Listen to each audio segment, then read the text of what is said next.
And good evening and welcome to episode 49 of Endless Banter. Once again, we'll be waiting for people to come in, but we are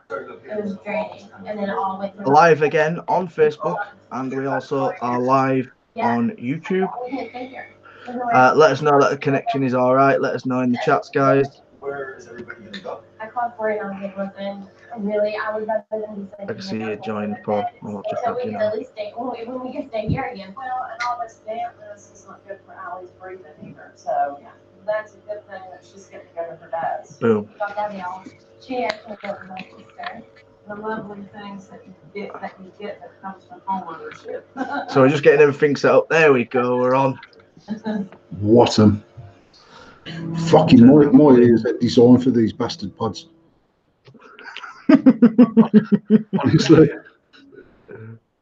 Are we getting any feedback or like that? We shouldn't be. We've got exactly the same setup we had last week.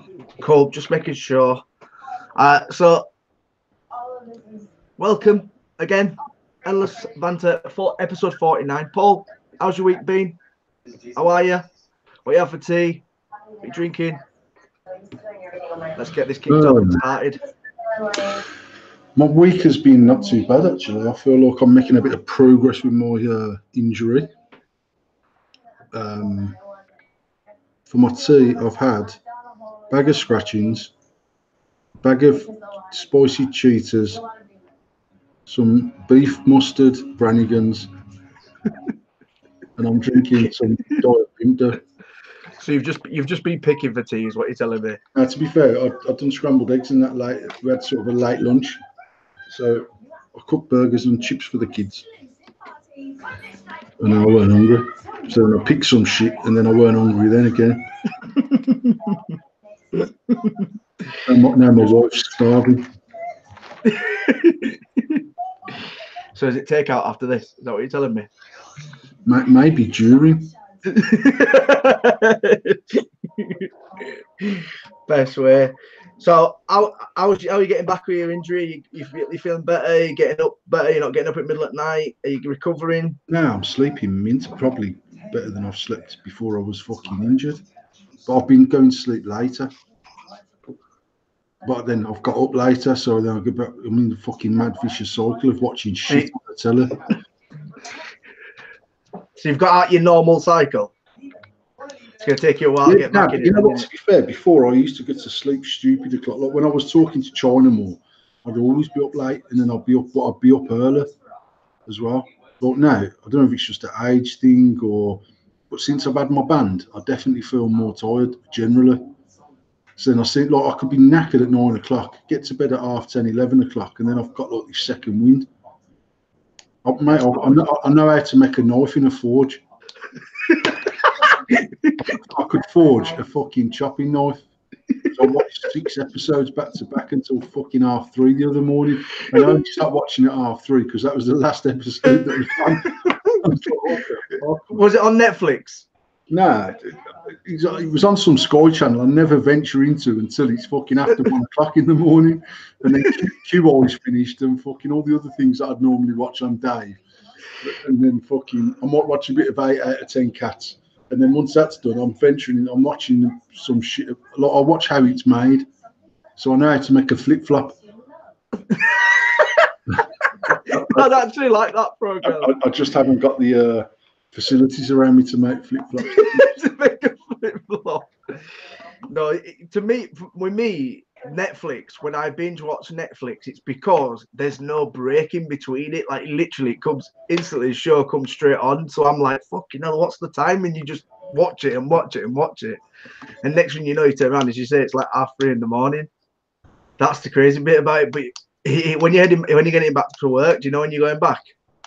I've got the doctors again on Friday. I'd imagine I'll probably have another 2 weeks after. I'll see what the doctors say. I might just get another week and then have another week after that if I need it. We'll see how it goes.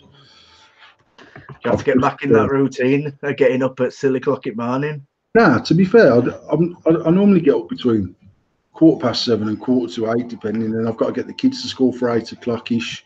So as long as I get them there between 8 and 8:15, I'm normally leaving at that time anyway. just put the live feed on my Mac. Everybody wants to know, is there going to be endless flip-flops? All I'm getting is hashtag endless flip-flops. Sliders, mate. They're easy to make. I can just I can staple the bit over and underneath the sole. Yeah, shows like that are brilliant, absolutely brilliant. So we've got a few things to talk about this week. I've got a few random questions as well. I've got for you this week. I've wrote some proper random questions down, but we've got some news to go through. Let's start off with. I told you about this, but I never showed you the article. Obviously, as I say, every week in, week out, we try go through as much news as we can from the FDA, from the States, around the world, not just the UK. We try to get everyone in. And this week, a news article has come out saying that a French tourist was jailed in Thailand for vaping. She was arrested and deported for vaping in Thailand. And as we've read a few months or weeks, whatever ago, Thailand is very strong and banned vaping. So she is the first person to be in the world, I probably recognise, is the first person to be arrested and deported back to France from Thailand for vaping. What's your thoughts on that? My thoughts are that it's quite hypocritical to send someone to jail for vaping in a country that allows you to fuck kids. Well, honestly, I really don't get how you can go, yeah, you can come over here and fuck our children, but you're not allowed to use an electronic cigarette. That's like genuinely my thoughts. I don't understand how they take such a stance on something so innocent as using an electronic cigarette. Well, we've stated it throughout different countries, saying that we know for a fact they're banning vaping due to the fact of the loss of income through smoking, because they're carrying on letting everybody smoke. We discussed last week, we're in fucking somewhere else, Hong Kong or somewhere, and they were talking about having areas of you've got to vape in a vaping area. You know, to me personally, this person's been arrested and deported back to fucking France for it. It says in the article she was approached by 4 officers. It was a woman. It wasn't a bloke. It was a woman. She was approached by 4 officers. Obviously, the device was taken off her. She was arrested, fined, and then deported. Can you imagine going on holiday? I get each land's got its own laws and all of that, but I just think that some people have got their shit twisted. That's I don't know what even really know what else to say, mate, because I don't. Well, you know, Damon, he was at the time the grumpy vapor. He's about now, but he's not about like he used to be. When he went, who was that? Damon? That's it, Damon Fairhurst. Yeah. When he went to Thailand, he smoked because he knew damn well that he'd get in trouble for vaping out there. So he went and purposely bought cigarettes in Thailand when he went on a break. I think he went for a month, and purposely said to everybody, "I'm going to have to smoke because I can't vape." And he posted stuff on social media and got absolutely shit slandered for it, of him with his family, and he was having a cigarette. And he said before he went, "I'm going to Thailand and I'm going to have to smoke because I can't vape. I need my nicotine." How long ago was that? It was probably the middle of last year, early last year. Oh, I thought it'd be earlier than that. I was going to say back at a time where every vapor pretended not to smoke. Yeah, I think it was like last year. It was last year. So he really said on social media, "You know what, guys, I can't vape. I'm going to have to go when I go to Thailand," because I think his father was there, and he was like, "I'm going to Thailand and I'm going to have to smoke," and got fucking slandered for it. Would you, honestly, if you was going to Thailand and you couldn't vape and you said, "I'm going to smoke," what would you do? Because I know for a fact, hand on heart, if I didn't have my vape, I would smoke, and we say this all the time. Mate, if I couldn't get my vape tomorrow morning, I'd smoke, right? So if I get to Thailand and I can't vape, I'm going to smoke. That said,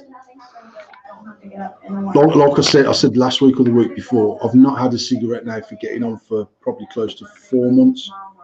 Longer, actually. That's not even a drag of a cigarette or anything, and I genuinely feel like I couldn't smoke, but then I've got my vape, so I don't know. So one of the things that I've never done, even as a smoker, and even though I smoked heavy, can't be dealing with shitty cigarettes. Mm. So, you know, like if you've got no fags back in the day and you'd say to someone, oh, you got a fag, and they'd have pull out some fucking, not even Polish fags back then, it was some other shit worse than Polish fags. I'd honestly rather not have a cigarette than vape a shit cigarette. So even if someone offered me a roll up or whatever, I'd be like, no, I'm good. I'm all right. I'm not that desperate for one. So I was only ever desperate for a fag if I could have a fag. Mm. That was my point about being habitually addicted more so than nicotine addicted. If you've got nicotine addiction, you fucking smoke down and fair sock if that's the only thing you get your hands on. But the reality is, I genuinely couldn't smoke horrible cigarettes. So I don't know. I don't know if you can get shisha or I don't know. I don't know whether there's any alternative out there apart from just smoking horrible cigarettes. If I could get normal decent cigarettes, without a doubt, I'd smoke them. Mm. Would I necessarily be posting pictures of me smoking? Probably not, to be fair, because that's the thing. It's a bit like Marjorie from Fat Club going on her holidays and then changing her profile picture with a massive fucking eclair. It's like I said to you. We didn't mention it last week, but I said to you about somebody who I knew recently, a reviewer, no names mentioned or anything like that, put a picture of them smoking a cigar online. I saw this last week, but we didn't discuss it last week. Posted a picture of him smoking a cigar on Facebook. Once again, he got absolutely caned for it on Facebook. You should be doing this. You're an advocate. He was on holiday, enjoyed the cigar. To me personally, if you're gonna go, do it. If you put it onto social media, that's your own fucking doing. That is generally my own thoughts. If you're gonna smoke or you're gonna have a cigar, and you are an advocate for vaping and trying to push the vaping forward, don't put it on social media. You're asking to be fucking slandered. Yeah, like I said, I just think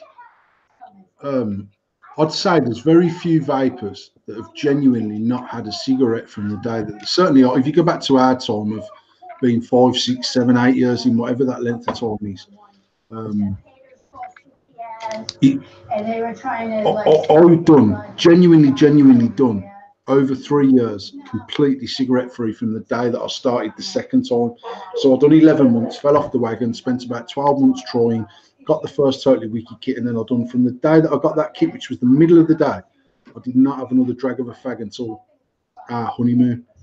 So that was getting on for 3 years afterwards. In fact, it was probably weeks shy of 3 years since I'd had my last cigarette. And then I got back off the cigarettes again. And then 2 years ago, April, something happened, and the first thing you do is reach for your fags. And as it goes, we had cigarettes in the house because we bought some for someone. Got sleeves of fucking Banter and edges, but foreign ones.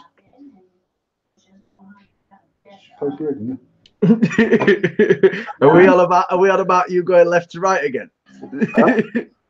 No. I was Tasha sat down, but then about 10 seconds later, she bowled her head into the picture. Yeah, we had cigarettes in the house that I'd bought sleeves off someone for somebody else, and I ended up smoking, and then it became a habit to smoke, and I was smoking more than I was vaping, and then I got back on my shit together, and then I got to the point where if I wanted a fag, I'd have a fag. If I didn't, I didn't.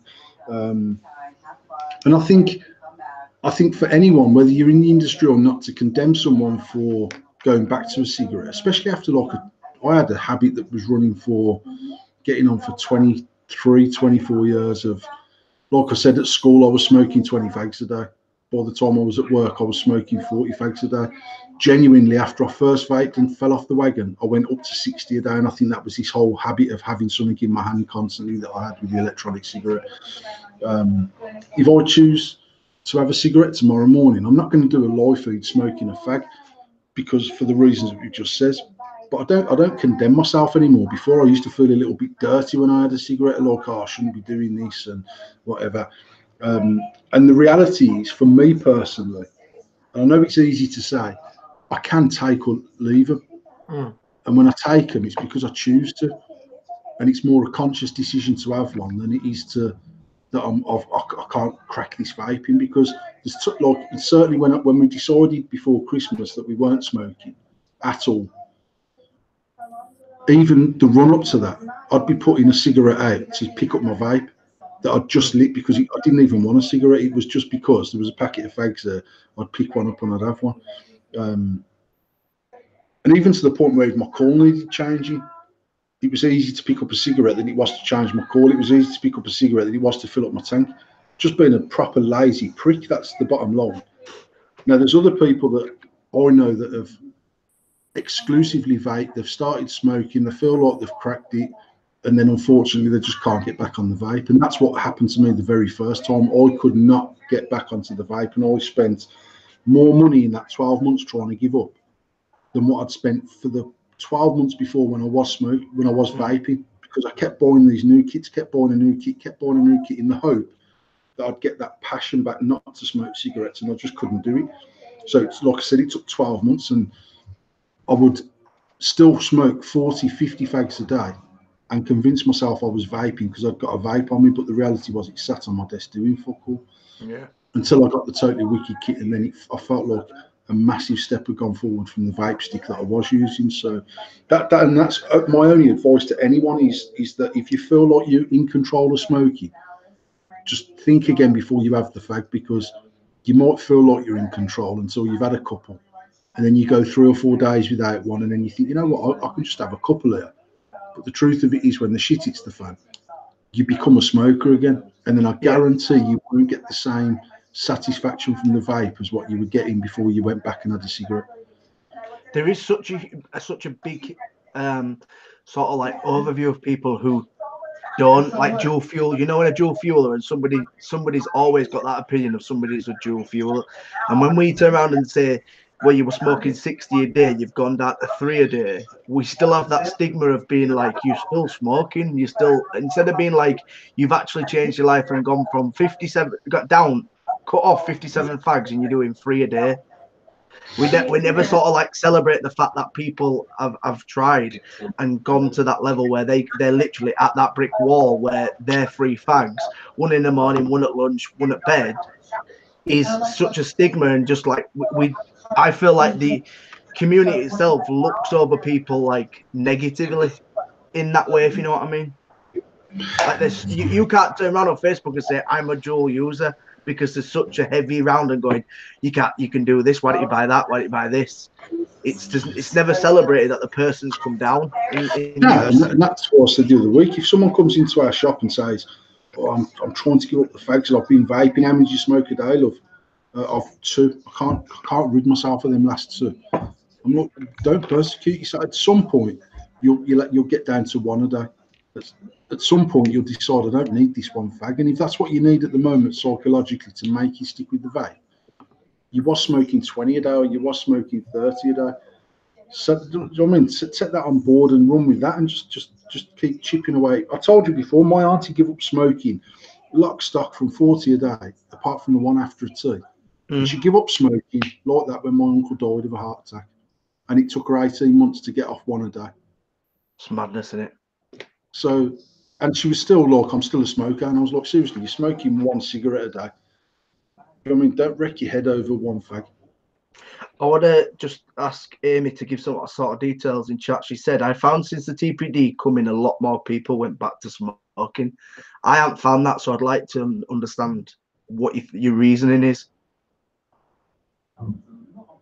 That's what I'd like to know, what you think that reasoning of that is. But we've got other news, we'll go on to other stuff. But there's a lot of people commenting on that, saying there is a few people out there that have gone back to fags. And to be particularly quite honest, if you're dual using and you're still vaping, you're still trying, that's what it's down to for me at the end of the day. The only thing I'd say about dual using, and this is just a personal thing, is that there has been 2 reports that come out that have said vaping is much better than smoking by up to 95%. One of the reports said 98%. Okay. But then there was something in one report that said if you dual use, the effects of the cigarettes are enhanced massively on the negative side. Now, I don't really understand why, whether it's to do, because you must have some moisture in your lungs when you're vaping. You've got to have the same as you would have moisture in your lungs if you go and sit in a steam room. So whether the shit in the fag reacts differently with the lungs because the lungs have got, I don't know. And I'm not here claiming that that's fact as well. That's just in one of the reports that I read said vaping is by far better than smoking. However, dual using had a much more dramatic effect on the Yeah, I can cigarette. imagine if you've got wet lungs and you've got the nastiness of cigarettes, it gives it more chance of growing or whatever. I can imagine that's a valid point. Well, what's mad is the day that I fell down the stairs and broke my lungs, I'd been and had one X-ray where they took me down on the trolley, and then about 2 hours later they wanted to X-ray me again to check and see if the lung was punctured. And by then the painkillers had kicked in, and they were waiting for a porter to come and take me down. And I says, and it's literally, mate, it's like walking from the doors of Dudley shop to the downstairs of Dudley shop from where I was in the hospital. So I said, look, honestly, I'm okay to walk through. I'll be a bit slow because I was still, I couldn't move my arms about and stuff then because the pain was mad. But the painkillers had worked enough for me to even stand up straight and walk. So I said to Tasha, walk down with me. And on the way down, the nurse said to me, do you smoke? And I said, no. I said, I vape. And she went, and I was like, the fuck's the matter with you? What are you clicking for? You're not fucking African, man. What are you clicking at me for, you prat? And she was like, oh, no, you shouldn't use none. It's just as bad. And I was like, love, seriously, just take me to the X-ray room. I couldn't even be asked to explain to her. And she was just like a typical. And yet my doctor said to me, I vape myself because I couldn't give up the cigarettes. I've tried to. I smoked. I vape myself. I don't particularly advocate it as something to start on, but I definitely advocate it over smoking cigarettes. Yeah, 100%. I think a lot of medical care people, like doctors, nurses, and stuff, who smoke, necessarily can't have the opinion of it, can they? So, to me personally, the woman that probably clicked it, probably was a smoker. Yeah. And she's giving that opinion across. So, we've got another thing on news as well. So this one is a bit of a bit of a reach, I feel, from the FDA. Massive reach from the FDA. This states, the article says, FDA targets illegal marketed pods and Nick salt liquid. So the FDA has requested information from 42 companies regarding their pod systems and Nick salts if they were manufactured prior to the grandfather day. These 42 companies aren't necessarily your small companies. Basically, what they're now saying is, obviously, Nick salts is the biggest thing, and so sort of pods that are big in America. I'm just going to mention this before I go through the list, but the list does not have the jewel on it. And why does the list not have the fucking jewel on it? Because of, I believe, who it's owned by. The list consists of. Let's get to the list. It has. Is this the thing about the dates, the grandfather the dates? dates? Yeah, the grandfather. So the grandfather dates are somewhere in 2016. That's what they tried to set it at, something like 2004 originally, but the grandfather date is now set at 2016. Tom, is there anything potentially covering your microphone on your phone? No, not on Hangouts, on Facebook. On my phone? No, maybe because I'm not close to it. No. Tell me if it's loud enough. I don't know because I'm listening to you on Hangouts. To be fair, it's just Kevin Lester's comment saying Tom seems very quiet, but I've got my earphones in from my Hangouts and I've got a pair of earphones in my phone, so there's no feedback, so I can't even hear what's coming out. Somebody let us know if it's quiet on Facebook and we'll try to do something about it. So these 42 companies, I'm not going to read every single company name out because it's obviously 42 companies, but you've got Smock on the list, you got Joytech on the list, you got Kilo e-liquid on the list, you've got Sigeli on the list, you got Space Jam e-liquid on the list. All these companies have released pods and Nick salt e-liquid, but that's just to name a few, but there's 42 on there.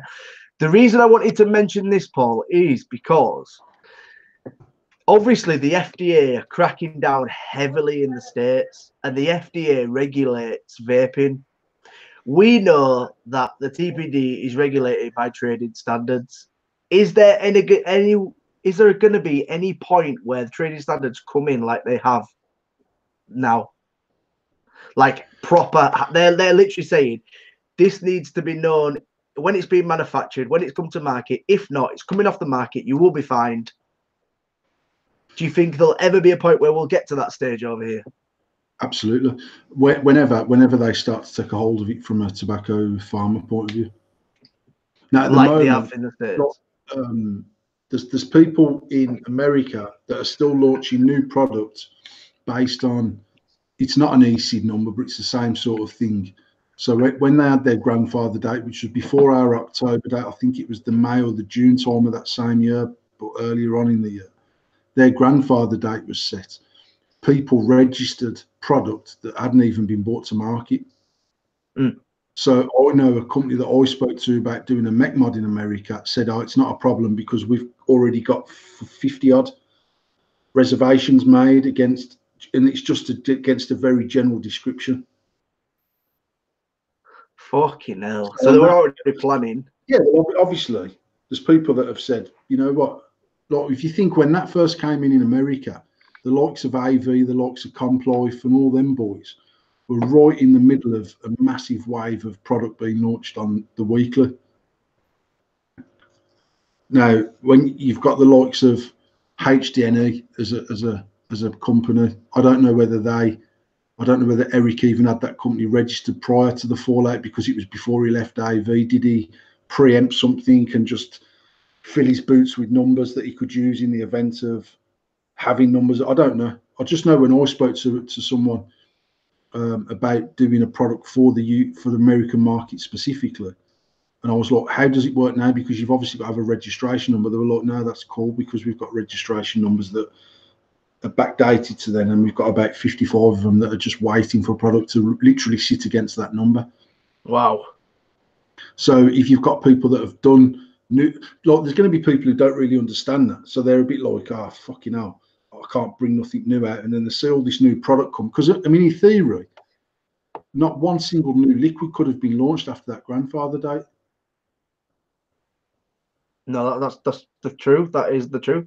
No hardware could have been launched after that date, and actually, so I don't know how it works when you've got the likes of Smock and iJoy putting product into America from China that clearly wasn't made before that date. I'm not sure how it works. Obviously, in the UK, all them companies are doing an EU version of it that carries an EC number, so it's registered, it's notified. That says, mate, I can't remember the last time I checked to see if a product that we stock in our shop even carries an EC number on it. Because as far as I know, I had conflicting information. Some people saying it has to be displayed, and some people are saying no, it doesn't. It just has to be on the register. Right. On that basis, how do you prove that what you've got in the shop is notified or not? Product, yeah. And we've got to the point now where we're getting on for however long it is since it dropped. That actually, in fact, it's about 2 years, and it's coming up for 2 years since our regulations changed. For the first 6 months, every time I spoke to anyone, I was like, "Is it TPD compliant?" Now the reality is, I look for that big white label on the box and go, "Yep, sweet, we'll have some of them." Now, obviously, if it's over a 2 mil tank, I don't take it, but I still don't know that that product's been notified, which is just lacks on my part. It's not. I'm not saying that we're buying stuff in that isn't TPD compliant, but I just think people's focus of making sure it's compliant have probably gone because there wasn't the shitstorms you were expecting after the date. There wasn't all these fucking big raids of shops and stuff. There was obviously a little bit of noise made, and some people had product pulled off shelves, and then straight after that, there was the issue with the advertising for the likes of Just Jam that had food products on their packaging that got pulled from some distros and some shops. So, and then once that quietened down, I think everyone's took a little bit of a backward step, and they're a bit lax in what they buy. Now, that has allowed this massive market of short fill to completely come in and destroy the liquid market, because I still believe that in America they have an intended use part of their regulation. So if its intended use is to be vaped, because they've obviously got this issue at the moment where with flavourless, everyone's saying, "I'll just go the UK way, mate. Just mix it, nicotine free. Therefore, it's not part of the regulation. do a nick shot, short fill it like everyone in Europe's done. Job's a good one. Now, actually, I've seen a yank on a post in the week saying we can't do that because actually part of our regulation specifically uses the terminology intended use. Therefore, if its intended use is to be vaped, no matter what it is, I mean, that's why you've got these guys posting a picture of a snapback with a fucking contained nicotine warning on it. Yeah. So, I mean, America have had it 20, 50, 100 times worse than the UK have by a long, long way. Well, going back to this letter of 42 companies being sent letters, also the makers of the billet box have been sent a letter asking them about the door. So I'll read it to you. It says, so for unknown reason, a letter was sent to the small manufacturer of extra doors and door accessories for high-end mods like the billet box. The agency requested information about plugs that are used in an aluminium door of their mods.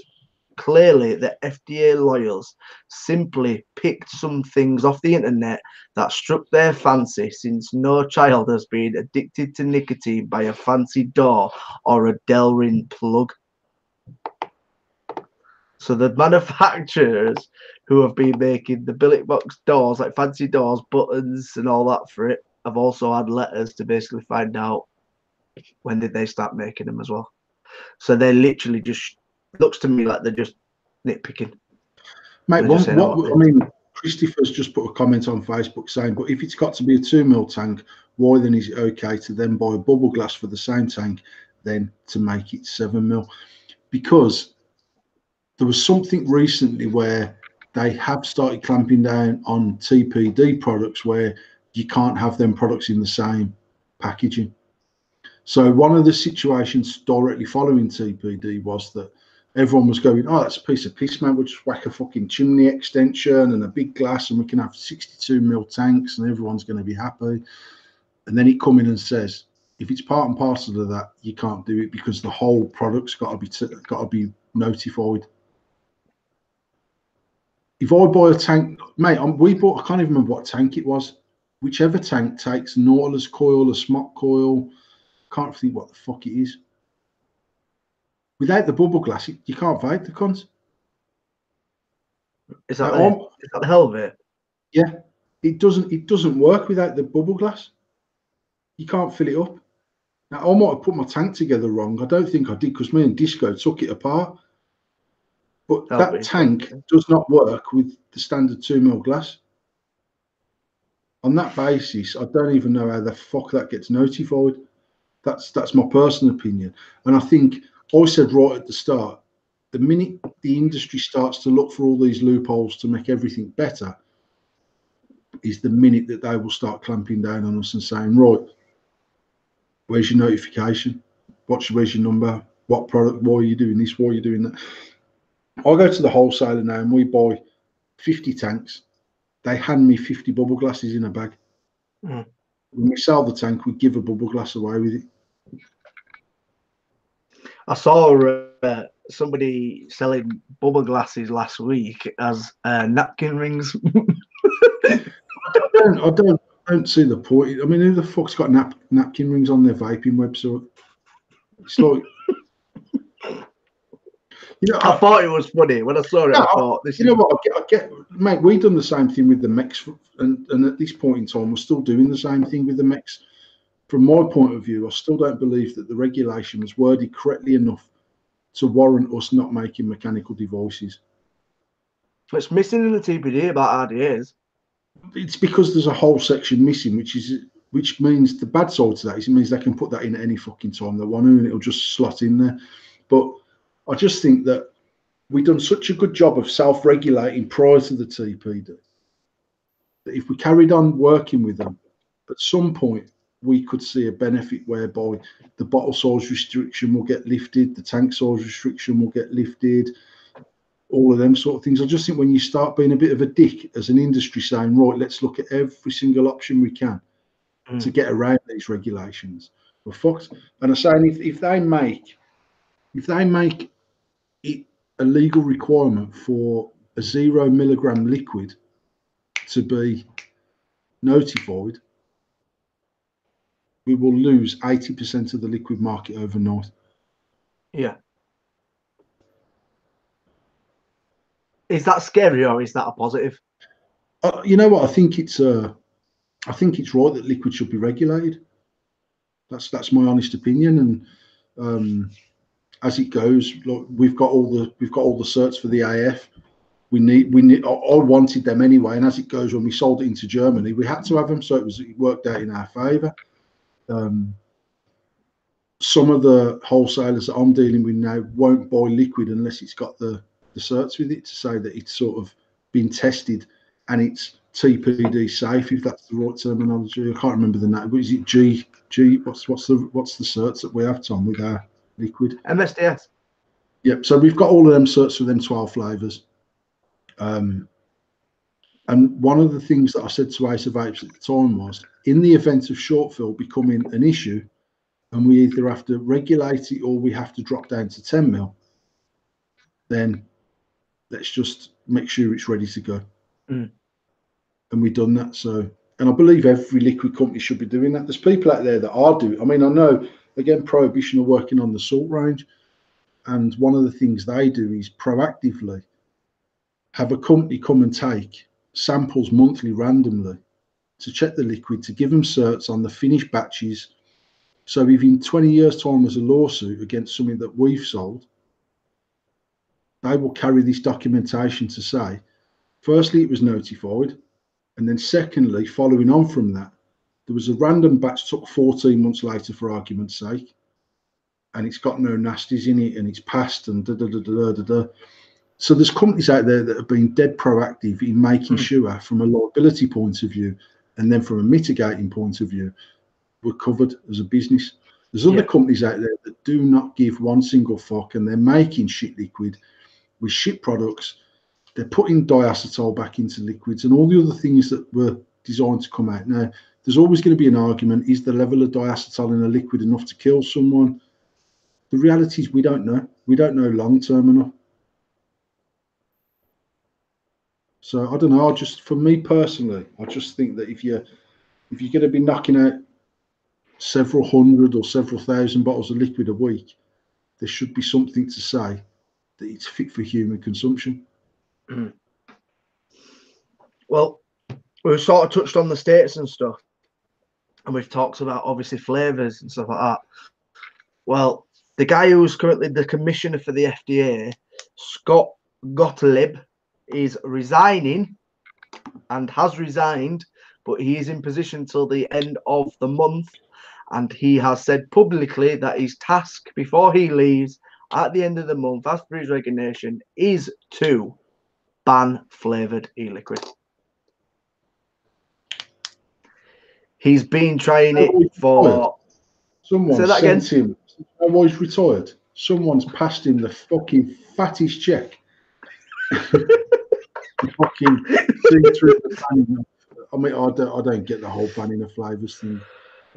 I genuinely, with my hand on my heart, do not believe that these companies are targeting children with either flavours, with colours, with cartoon pictures, with cereal boxes.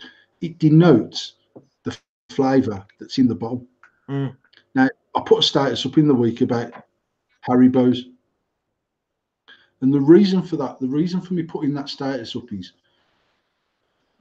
as far as I know, again, without quoting figures, is the UK is the second fattest nation in the world, or the third fattest nation in the world. The States are the first, because them little fat bastard yanks are eating boxes of fucking sugar-coated cereal for breakfast that's in a box that is designed to attract the kids' attention when they go around the supermarket. Now, these little cunts ain't going to be able to smoke or vape because they'll all have heart attacks before they're fucking 16. And it'll be done. And I don't understand why. I mean, I can honestly say that if I use the Haribo thing as an example, as someone that had a gastric Banter lose weight, Haribos are up there on my top 5 things that I would eat, and one on me if I was on a desert island. So if I see a Haribo liquid, it's catching my attention because it's Haribo liquid. There's always going to be an argument about IP theft. There's always going to be that argument. There's always going to be an argument about should the branding represent someone else's brand. The reality is you can brand something in such a way that people know what it's supposed to be without taking the piss. And I'm not here to say whether the Harry Bros was or wasn't taking the piss, because quite honestly, I'm not interested in that sort of things. My interest is when I see people who have got a lot of power and persuasion in the UK putting up these posts about fucking hell, more idiots targeting these liquids to kids. The kids are not hand checking these fucking liquids on Instagram. Grown adults are doing it. Grown adults are hand checking this stuff on Instagram. And actually, I don't know. I've said it a million times. I don't believe branding is ever about attracting kids. And then you've got other people saying, yeah, but what if you've got a bottle of Harry Bros lying about and your kid thinks it's a drink? There's people that have like, and I'm not saying this because we never done it. We launched AF as a brand in its own right, which is nothing to do with anything other than as fuck. So it's creamy as fuck, it's fruity as fuck, it's fucking fizzy as fuck. The flavour names that we come up with, me and Tash sat down one night and put all 12 flavour names together. We put the profiles together. Was some of them flavours based on other products that are out there? Absolutely yes. Are some of them based around products that you can buy off the shelf? We've done an orange cream biscuit. I like orange cream biscuits, and everyone else does custard cream. I wanted an orange cream biscuit. I only know about orange cream biscuits because I buy the fucking things from Asda and I eat them. So it's like, where do you draw the line on what is acceptable and what isn't acceptable? 99.9% of any liquid that's dropped is based on something that's already out there. Not necessarily a liquid, a product. I've seen Coca-Cola logos on bottles of liquid. I've seen fucking Oreo. I've seen Twix. I've seen Snickers. I've seen a million things. And then I've also this week seen people beating a drum about IP theft and advertising to kids. And they're making a range themselves that looks like a fucking fizzy can of pop. Yeah. Now, I don't know how a kid of 3 years old who can't particularly read knows, but if you hold them up a can of Panda Pops and they've never seen it in their life before, they know it's a can of fizzy drink. You can hold up a bag of jellies that aren't fucking Haribo and they know it's a bag of sweets. So I don't believe for a minute the branding in anything to do with the vaping industry has ever. I can't imagine for the life of me that adults have sat around in a room and says, you know what, if we do Lucky Charms as a liquid, we're going to get ourselves some 6 and 7 year old vapors. I honestly don't believe that sort of shit's ever gone on. However, the first people that got, mate, you look at how much shit brands have gone through this industry, and actually more so 3 years ago, where the minute something like that dropped, it was fucking viral on all platforms of social media. The first person to get it hand checked would have the most likes, the most shares, the followers would grow. There's people that have used brand names within their own range, Vinto being one of them. Now, at the end of the day, like I says, I'm not decrying anyone that's done that. We had a liquid in our own range called Vinto in the shady vaping range. We now call it Vimo or something like that. It's still blatantly a Vinto flavoured liquid. So is that acceptable to do when Vinto is a trademark of the Coca-Cola company? I'm saying it's not acceptable, really. But so where do you draw the line on this? I've seen fucking a Ben and Jerry's liquid that, apart from the fact it says something like Hen and Perry's. No, it's called Fuck Jerry's. What exactly? Right, Fuck so that's Jerry's. even worse in my opinion. That's just my opinion. So I'm saying that's what the liquid's called. There's all sorts of IP theft around liquids, and it comes back to this same old thing. People in this industry are saying you can't do that. I can go down Lidl and I can buy a packet of quavers that aren't quavers, that are called some fucking cheese curls, that are in a yellow packet with cheese curls written in a very similar font to Clover's. I can buy all these different frazzles that are called fucking razzles in a brown bag with bits of bacon on the front packaging. Is that IP theft from Aldi's point of view over the people at Golden Wonder or whoever met them? I don't know. Because we So know who makes them. Do you know what I mean? You've gone to Aldi, Lidl, whatever, wherever you've gone, and you've seen these like knockoff crisps, and they blatantly are a copy of that, just a cheaper version. some of them are made by the same company, but not all of them are. I had this argument in Safer Vapors 18 months ago, and it always comes back down to this thing. There's no way I'm going to sit on a live feed and decry IP theft when, as a company, we sell clone mech mods in our shop. Something we've always done. So for me to sit here going, oh my God, IP theft is just ridiculous, because you can go into our shop and buy a clone AV Able.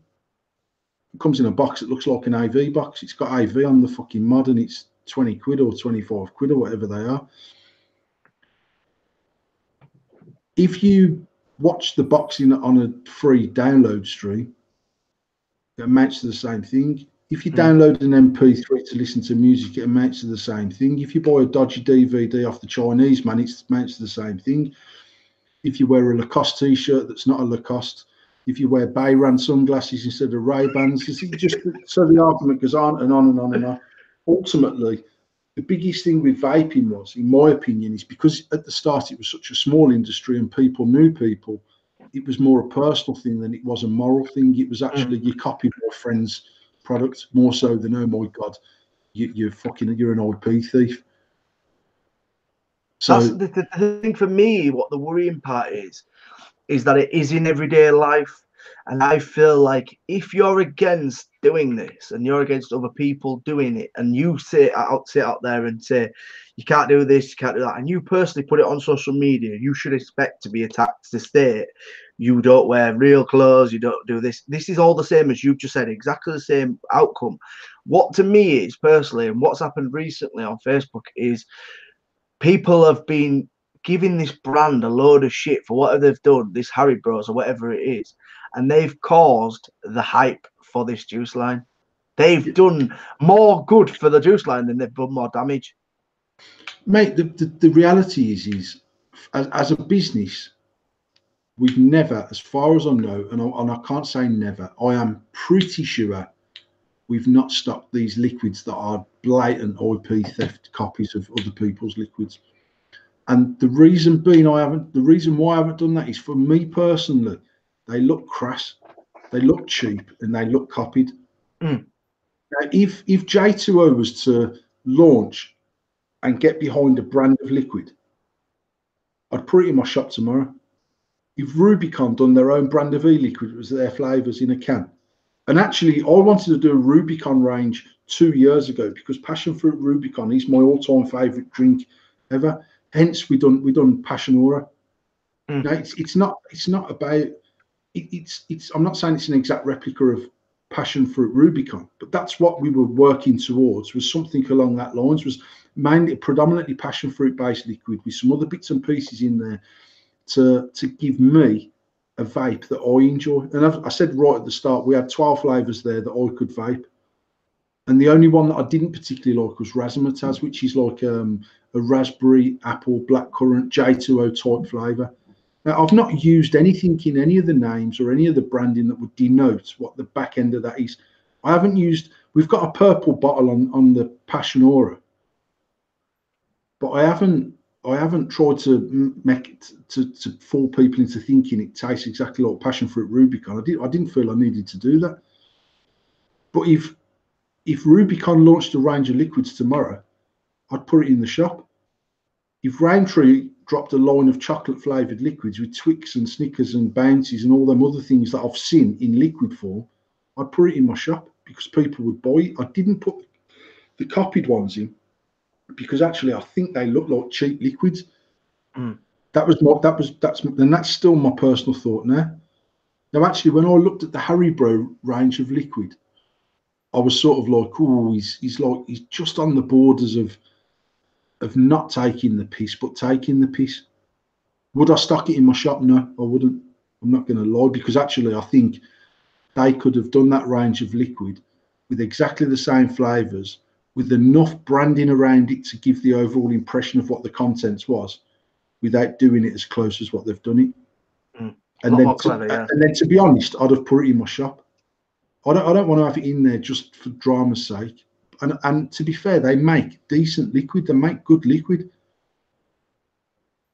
So I don't think what they've done is out there out and out wrong. I understand why people are moaning, but you can't moan when you've done similar shit yourself. But we've already been in this situation where a very well-known company has had a cease and desist from a sweet company and has been told to take that off their liquids. And we've seen this all before. And is it necessarily? It's coming to the point for me personally where I feel it's a little bit like Dobber fucking dealer, and it looks kind of malice from the person who's doing it or the people that are doing it, rather than leaving them to their own being. They're becoming malice behind it. Yeah, and mate, I mean, when I went sort of public within my own circle about the issue with the sweet one, I said right from the get-go, I'm not interested in the IP side of it.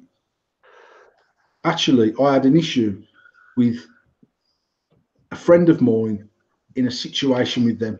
That was it. There was nothing more than that. And then also, I thought it was a bit of a piss take to put a trademark against something in a different category and then cease and desist people that were using the name that they blatantly trademarked against the knowledge of the people who own the overall trademark. Mm-hmm. The actual branding behind it, I never ever looked at that and thought, oh God, I had it in my shop. I stocked their liquids in my shop. And actually, they didn't, I still don't think they needed to do what they've done. They didn't need to call it that from the start. The picture on that bottle was enough to denote what was inside it. Yeah. And if you say that, there's still people now that have them products in their shops. It's blatantly obvious on the picture what it's supposed to be. Mm-hmm. What is the difference between that and Haribo? There isn't, is there? There's none at all. There's none at all. It's just about people jumping on a bandwagon and then going, "Oh my God, this is unacceptable." Why do you think it's acceptable for people to do this? Because it seems like it's pick and choose when you want. It's not. If you say you're a vegan, you're a vegan. You're a vegan 24/7, 365. You don't eat fucking meat. If you're against fucking IP theft, why are you not going after everyone rather than just singling out people? That's what annoys me. It just sort of seems like I'll just pick and choose where I feel like I can win my battle.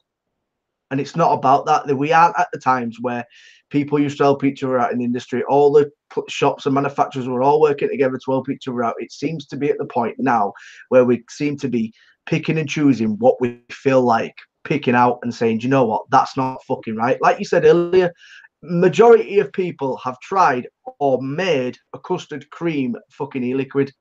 Why is everybody not going to the original manufacturer of custard cream biscuits and going, they've copied your shit, they've copied your shit, they've copied your shit? It just seems to be whenever I feel like it, I'll just pick someone out. And that's what annoys me. It's not. Yeah, that's what I'm saying. It's like I don't see any difference between someone doing a custard cream with a. I mean, the thing is, I'm guessing custard creams aren't trademarked, because if you go into Asda and buy a Crawford's custard cream or an Asda custard cream, they've all got a very similar pattern on them. They're a custard cream. It says they're custard creams. It's just denoting that it's a custard and a cream in a biscuit. If you were to do an oaty chocolate biscuit, that is much, much different to doing a hobnob, chocolate hobnob. People would be up in arms if your bottle looked like a packet of hobnobs. But actually, you could make it look like a packet of hobnobs without even using them. You don't need to use the word hobnob on it. That's my point about the Haribo, is that you could do enough around that branding for people to know what's inside that packet. Personally, I love cola bottled flavoured e-liquids, and there's a few out there that are fucking fire. I've sat at home myself eating a bag of Haribos, and you get them the little clear teddy bears, yeah, like a jelly bag. How the fuck do you bottle this into a flavour? Do you know what I mean? And it's like, you want people to know what's sat inside the bowl, but then there's a fine line between like you could have called that range. Do you even vape bros? Do you know what I mean? Something that's like finishes the same as Haribo. Do you Let's even get the vape? IP theft in. Let's get the IP. So if anybody fucking steals that idea, Paul's having the IP theft on that. It's just everything we consume in vaping, e-liquid wise, is something that's already on the market. Whether it's a food, whether it's a drink. Oh, not every, but nine, because some people have just blended various flavors and come up with bangers. And if I use Rottle as an example on TYV, although it's got elements of different things in there, it's not like it's not a specific sweet flavor or a specific product. It's just various flavors that have created Rottle. But then there's other flavors in that range that are based on a sweet that there's no mention of it whatsoever.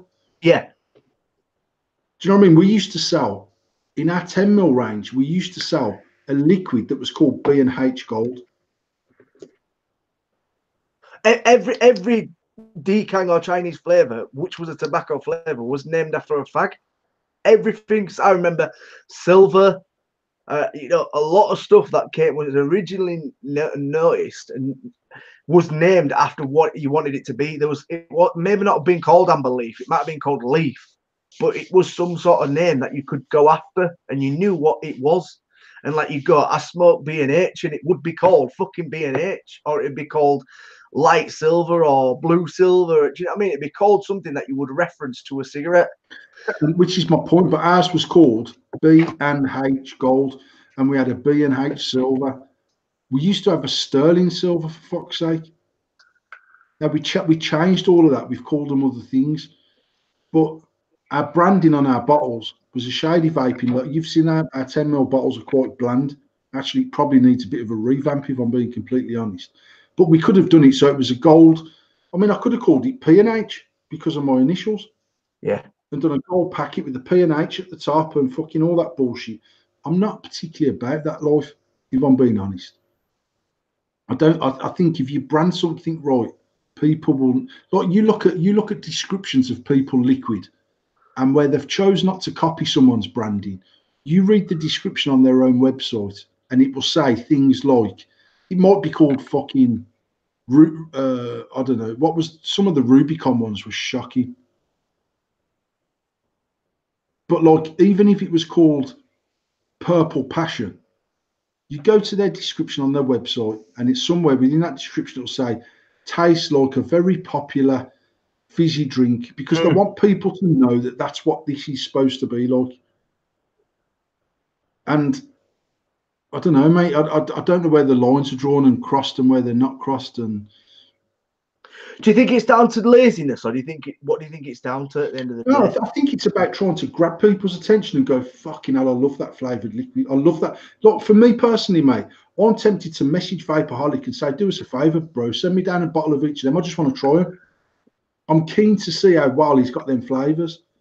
Now, if he's got them flavours spot on, I'd happily say to him, white label me a range of them flavours, and I'll come up with the branding, I'll come up with the orders. I'm pretty good at doing that. And I know I could put enough in there for people to go, oh, I wonder if that's based on the Haribo's fucking cola bottles or this or that or the other.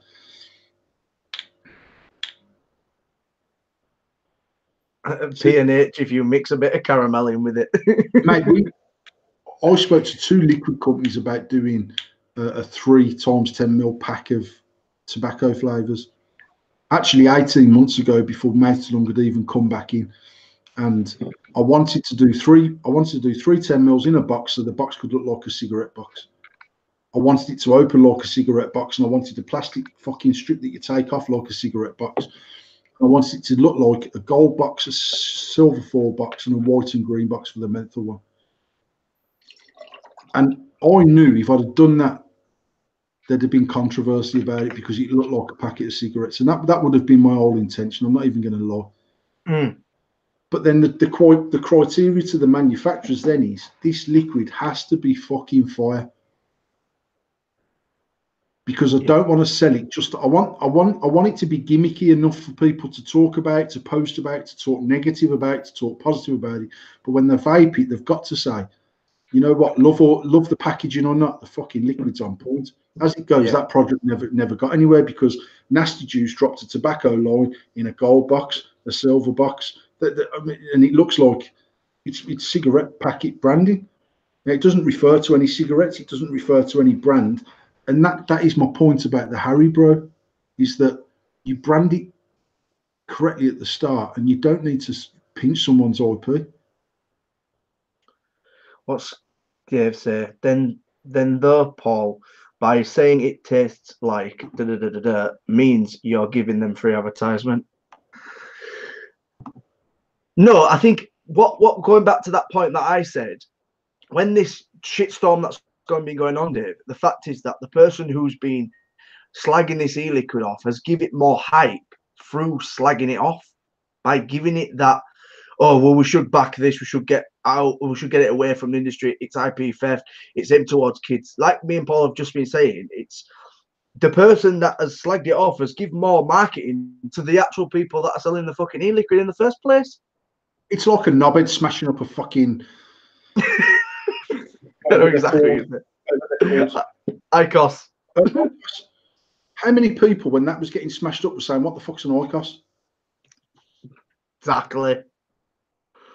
And it hurts. For me, it hurts. It hurts you. We're 6 years, almost coming into our 7th year in this industry, and from day one, I can say with my hand on my heart, I wouldn't even know where to go onto to look at vaping news. Right, you go every week, and you'll message me earlier on a Wednesday and say, "I've got some good articles now." I don't even know where the fuck you get them from. I'm not even interested where you get them from, if I'm being completely honest, because I'm never ever going to be sat in my office and think, "I wonder what's going on in the world of vaping." Never. I'm not interested. I'm interested in what we do, what we do as a business. So I hadn't heard of ICOS until Facebook, and it weren't through ICOS. It was through someone saying, "Don't use a fucking ICOS." The first thing I'd done was looked up ICOS. What does it do? How does it work? And then actually, when we went out for Tasha's birthday 18 months ago, Ben Solana, his missus had an ICOS on her. That was before it had even been launched as a mainstream thing. And he was like, "Oh, this is how it works. This is what it does." And I had a drag on it, and I was like, "Oh, it's not for me. It tastes like a really cigarette. I'd rather not smoke. I'd rather vape than smoke that. If it tasted just like a fag and it's cleaner, I might even give it a go myself." And I've said all the way through the ICOS journey, I haven't got an issue with ICOS. I've got an issue with ICOS being sold in a vaping shop. Yeah. The same as I've got an issue with CBD bud flowers being sold in a vape shop. The same as I've got an issue with people selling fucking mop buckets and light bulbs in a vape shop. It doesn't make sense to me, but it is what it is, I guess. It's just crazy. I honestly feel, and somebody made this comment earlier, I feel like we're backtracking. We're massively backtracking rather than, as you said, I don't read the news. You don't read the news on vaping. It doesn't particularly bother you. You go on and do what you've got to do. You do your own thing. You do your own business. And if it pops up on your newsfeed, it pops up on your newsfeed. That's the way I feel it should be. There's too many people poking in their nose in other people's businesses. Just fucking leave people to it. We've said this so many times. It's not children that buy Pokemon e-liquid. It's stupid fucking vapors that want to get a hand check out on Facebook and go, "Look at him. He's got Pokemon e-liquid. Look at him. He's got Haribo e-liquid." That's who purchases it, not kids. And we're backtracking on the fact that we're not focusing on our own selves and doing our own thing. We're now worried about what the next man's doing. To me, is that insecurity? Maybe. You know what? It's Dale's put up a post today saying he's got 2 more shops, which is fantastic, and he's then put a post not long afterwards saying, "What the fuck's wrong with competition? It's healthy. It makes you be on top of your game. It makes you work harder because you'll either be the best or you won't be the best. And if you're not the best and you want to be the best, without competition, you've got nothing to strive against. You've got nothing to set your targets against. You've got nothing to go against." So, but I think when you've got people that blatantly go to war with other people, it is down to the fact they're not happy what their own business is doing. It has to be. Because quite honestly, I've never ever looked at a liquid brand and thought, never in a million years would I put that in my shop. And it's never ever been because, oh my God, I would not put that in my shop because of IP theft. It looks fucking shit. And And when you've gone to the extreme to completely copy someone's branding to try and justify what's in your bottle, I just assume it's not that good. Yeah. Now the downside for Vaporholic is I know that they make good liquid, and had that have been branded differently, I'd have 100% we'd have stocked it in the shop, because actually it's right up my street as far as vapes go. Now, that don't mean it's up everyone's street, but for me personally, I'm very much that if I like it, I assume every fucker likes it, and if they don't, they're wrong, because that's just me. I can't help the way that I am. But I'm more inclined to put a profile range of liquids in the shop that I like than I am for ones that I don't like, unless I've got people coming in saying, do you stock X, Y, and Z, and constantly, or obviously our staff vape different things, Tasha likes different things. So based on feedback, I'll stock products that I wouldn't necessarily stock. But when I see something that is right up my own street personally, it's so much easier to say, you know what, send me 20 bottles of each flavour and I'll put 10 in each of the shops and we'll see how it goes. Yeah, you're right. Amy saying here, whatever you do, wherever you go, there'll always be vape drama. It shouldn't be the case, though. It Mate, really you know shouldn't. what, I don't even think, again, I've said this before, it's not just vape drama, it's in every walk of life where you work in a very, very... See, the thing is, there's so many people in this industry that have become genuine friends, and then they are competing at the same time, and it does cloud your judgments. I can say, with my hand on my heart, there's clones that I haven't stocked in my shop because I became friends with the people that manufactured the mods. Mm. So even like the Death Wish, Max's. I've never ever stocked a UK clone in the shop from the start because I always felt that we should support UK modders. I've never stocked anything in the shop that's been made by a UK company, whether that be in the UK or made in China. But I haven't stocked Death Wish clone because I consider Max a friend. Oh, just to let you know, sorry to cut your conversation. My phone's connected to Bluetooth, and my mum was in the car. And Paul started talking. You started talking through my fucking mum's speaker in the car. So everyone's going, my mum sounds tired. My mum sounds tired. That's fucking why, because you've just connected to my mum's car. Talking to my mum, and my mum's going, why the fuck's Paul on my fucking car? So if anybody heard my mum, I said, if it's up my street, that's everybody. Everybody's saying Tom's mum sounds gone. Tom's mum sounds tired. Tom's mum sounds if everybody heard you, so yeah, there you go. Thanks, Dad and I just thought it was funny. Thanks, mum. I can't hear you because my headphones are just over there doing nothing. No, I think there's it becomes difficult, and again, this isn't knocking anybody at all. I had a conversation with someone 12 months ago. Can't hear. Now he went over to his mum went out in the car and it turned over to a blue. It's gone back now. Right, let me just change my. Just come down and said she can't hear you on Facebook, Tom. Right, let me see if I can change my Bluetooth off. You should be able to go back. Yeah, can you hear me now, Tash? I hope so. Let me just get my. I've got to get these fucking stupid. If you can hear me now, let me know. Let me know in the comments if you can hear me now, because obviously that is weird as fuck. You loving my headphones?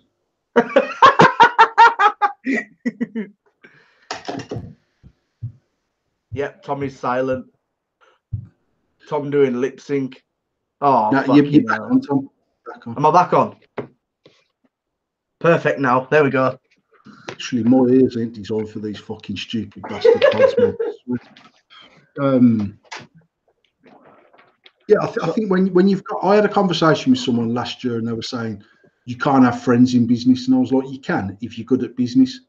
And if you can't have a friendship with someone over business because it gets messy or because you can't make a judged decision, then you're not actually a very good businessman, because you should be able to completely draw a line between the two.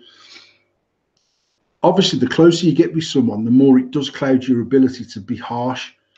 And not harsh for being a cunt's sake, just harsh. Sometimes, mate, you have to make big decisions in business that are harsh. Simple as that. And And I think because this industry is so fiercely competitive now, and there's people that we used to buy off as manufacturers that are also now retailing, which then puts them in a different slant as far as I'm concerned from our competitive point of view.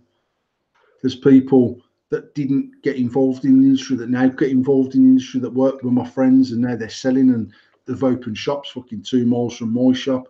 I'm not going to fall out with these people. It's not about going to war with them. But ultimately, a decision that I make has to be right for Shady Vaping. It has to be right for me and Tasha. It's got to be right for my family. It's got to be right overall.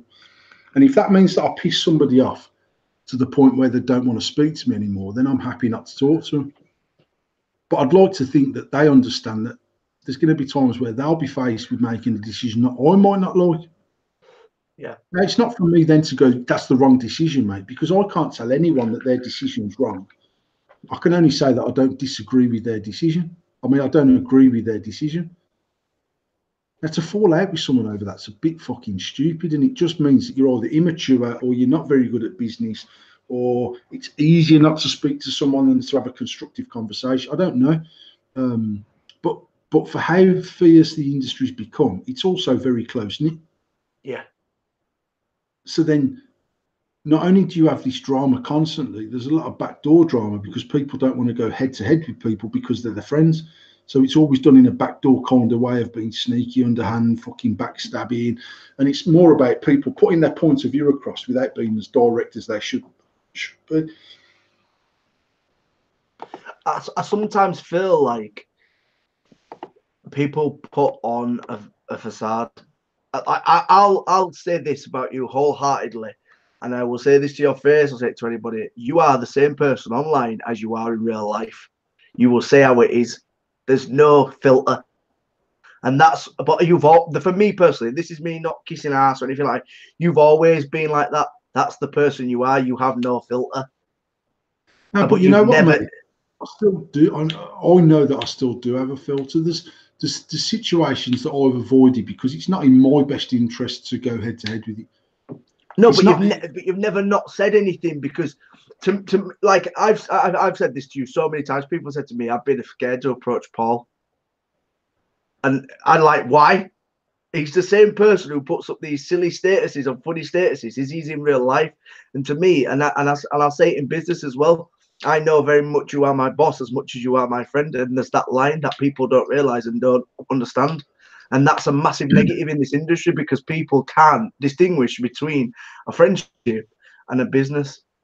Yeah, if you were to sack me tomorrow, I'm not going to not be your friend because you are my friend out of it. It's a business choice you would make, and that's you what can't, would happen. You can't make that choice on your own. That's not a decision for you to No, I'm joking. Thanks. Mate, No, but you know what I mean? I learned many years ago. I started off working in the factory back in 1994, and I started off on the shop floor, grafting, sweeping the floor, packing work, cutting work off the jigs, and within 3 years of that, I'd gone through sort of quality inspector to shift manager to plant manager to group manager, and then ultimately to operations director. And along that way, when I was at the point of group production manager, the only people above me in that organisation was the board of directors, and I achieved that position by the time I was 21. So actually, it was 3 years within starting at the company. Every single person that worked for me had at some point either been on the same level as me or I'd worked for them, apart from the 3 directors, one of them being who owned the company outright. So one thing and I'd got family working in the factory, I'd got friends working in the factory, and ultimately I'd gone from being an arsehole that used to come in late every day to having to chastise people for coming in late every day. And obviously people are going, oh, you forgot yourself, you have your prick. And I'm like, I used to say to people, look, at the end of the month, I have to pay my mortgage. And I've got to buy shopping, and I've got to feed my kids, and I've got to clothe them, and I've got to put fucking petrol in my car to get to work. At that time, I've got to buy my fags, and I've got to live my life. And in order for me to get that check every month, I have to do my job, and my job is making sure ultimately that you do your job. Now, there's obviously parts of my job that I do, the biggest part of my job now, even as operations director, is that other people are doing their jobs correctly. So it's not about me being some Gestapo motherfucker that likes going around and shouting, because actually I'm not that person. I'm not that guy. I've never been that guy. If I have to rant and rave, I've got no qualms about doing it. But it's not my style of management, isn't to walk around the factory waving a stick ball and shouting at people, threatening to sack them. Actually, quite the opposite of that. I'd rather call them all together and say, lads, you're fucking grown men. This is what we've got to achieve by Friday. If we achieve it before that, it's all well and good. We can fuck off early, or we can do this, or whatever the benefits of finishing early are. If you want me to stand down there and watch you for 10 hours a day, I'll do that. But actually, you all know what's required. Fuck off and do your jobs and do them properly. And I've always been that way. So then when it comes to, and actually what surprised me more than anything is how well generally me and Tasha work together. And ultimately, as I've got older, I've learned to compromise more. I am very much a person that's tied up in my own thought process. And because I spend a lot of time thinking about things, I genuinely believe that I've ironed out all the problems. Now, I haven't. That's just something that's in my own head that makes me think I'm fucking superior to people. And I know that I'm not. And as I've got older, I accept that more and more readily, because there's people that work in our factory that have only worked there for 5 years that will come to me and say, Paul, why the fuck do we do this way where you could do it that way and we could hang twice as many on a jig? And I'm like, you know what, mate? I don't know, because we've always done it that way. And when people come up to you with and state the obvious, it makes you realise very quickly you're not the be all and end all of anything ever. I don't care who you are. I don't care how fucking fantastic you think you are. There's someone out there that's got a cleaner eye than you, that will look at things in a different way and come up with the obvious. And when they tell you, you can sit back and go, why the fuck didn't I never see that? And I knew, genuinely, mate, I was 18 when I started in that factory. And I went there. I joined on February the 14th. I started there on Valentine's Day. And I went there to get some regular money to see me through to the summer. And 24 years later, I'm still there and I'm a director, because I remember saying to my dad within weeks of working that factory, I am surrounded by fucking morons. I am surrounded, I swear to God, I remember I'm surrounded by managers that haven't got a clue what's going on in that factory. I'm surrounded by people that don't understand what they're doing. I'm asking questions that are making people think. I'm asking questions where people were stealing my thunder within a month because they didn't want to go into the manager and say, fuck me, Paul's just come up with this blinding idea. Because it opens a bag of questions about why the fuck have you been doing it that way for 10 years then? So then they'll start saying, actually, I've thought about this and I think we should do it that way. And I'd be sat in some meetings going, you motherfucker, you've just stole my idea. Now, one thing that I've never done then is jump up and down going, whoa, that was me, that was me. I always think, you know what, if you feel the need to steal my thunder, knock yourself out. But I realised early on that people do shit by rote. And as long as the person at the top of the tree is not questioning that decision, people will always work badly. So for me to go in there with a fresh pair of eyes and say, why the fuck are we doing it this way? We've just spent some time doing that to make it quicker there, but it takes 4 times longer there. If we do this bit in the middle, actually it's twice as quick overall. And they'd be going, oh, actually, you're right. I understand what you're saying. Now, there was fucking months, years of people trying to suppress the way that I want to do things. And ultimately, when I was made manager and it was my decision to do, I had to say to people, I had to use my dad's lines, mate. People go, why have I got to do it this way? Because I said. Because that's how I want it doing. And we do it that way and we'll see it through. Now, obviously, most people then will go, oh, I've tried it, it don't work. And I'm like, right, I'll come. And I'd go out and work with them and say, no, you're not doing what I've asked you to do. Do it this way. And I'd enforce it upon her. Now, once I've enforced it upon them and they're doing what I wanted doing, the way that I wanted it doing, then I'm open to suggestion with them because we've tried what I thought was best. If they then come back to me and say, look, Paul, it took us 3 weeks to get where you wanted to get to. And yes, it's better than what it was. But by opening our minds and doing that, we've now realised that if we do this, it's even better still. Are we okay to do it? I'd be like, yeah, let's do that then. Well done. So going through all them steps made me realise that one, as much as I can think something through to death, mate, and I do on the regular about anything and everything, I still know that by talking to someone or suggesting, the trouble is in this industry is there's not many people, present company excluded, that I can speak to and trust that they're not going to try and fuck me. Mm. So actually, who the fuck do you go to with these ideas? Yeah. You can't, because stuck. they're like, oh, fuck me, that's a good idea. And some people have got the ability to get this shit to market quicker than I have. And they're on it. They're on it straight away. And I've watched it happen time and time again with various things over the years. I've never raised a song and dance about it. It is what it is, and people do what they do. But I always think at some point karma will come around and bite you on the arse. And I don't give a fuck how big you are, how big you're growing, how fast you're growing. You fuck people over and it will bite you on the arse. Simple as that.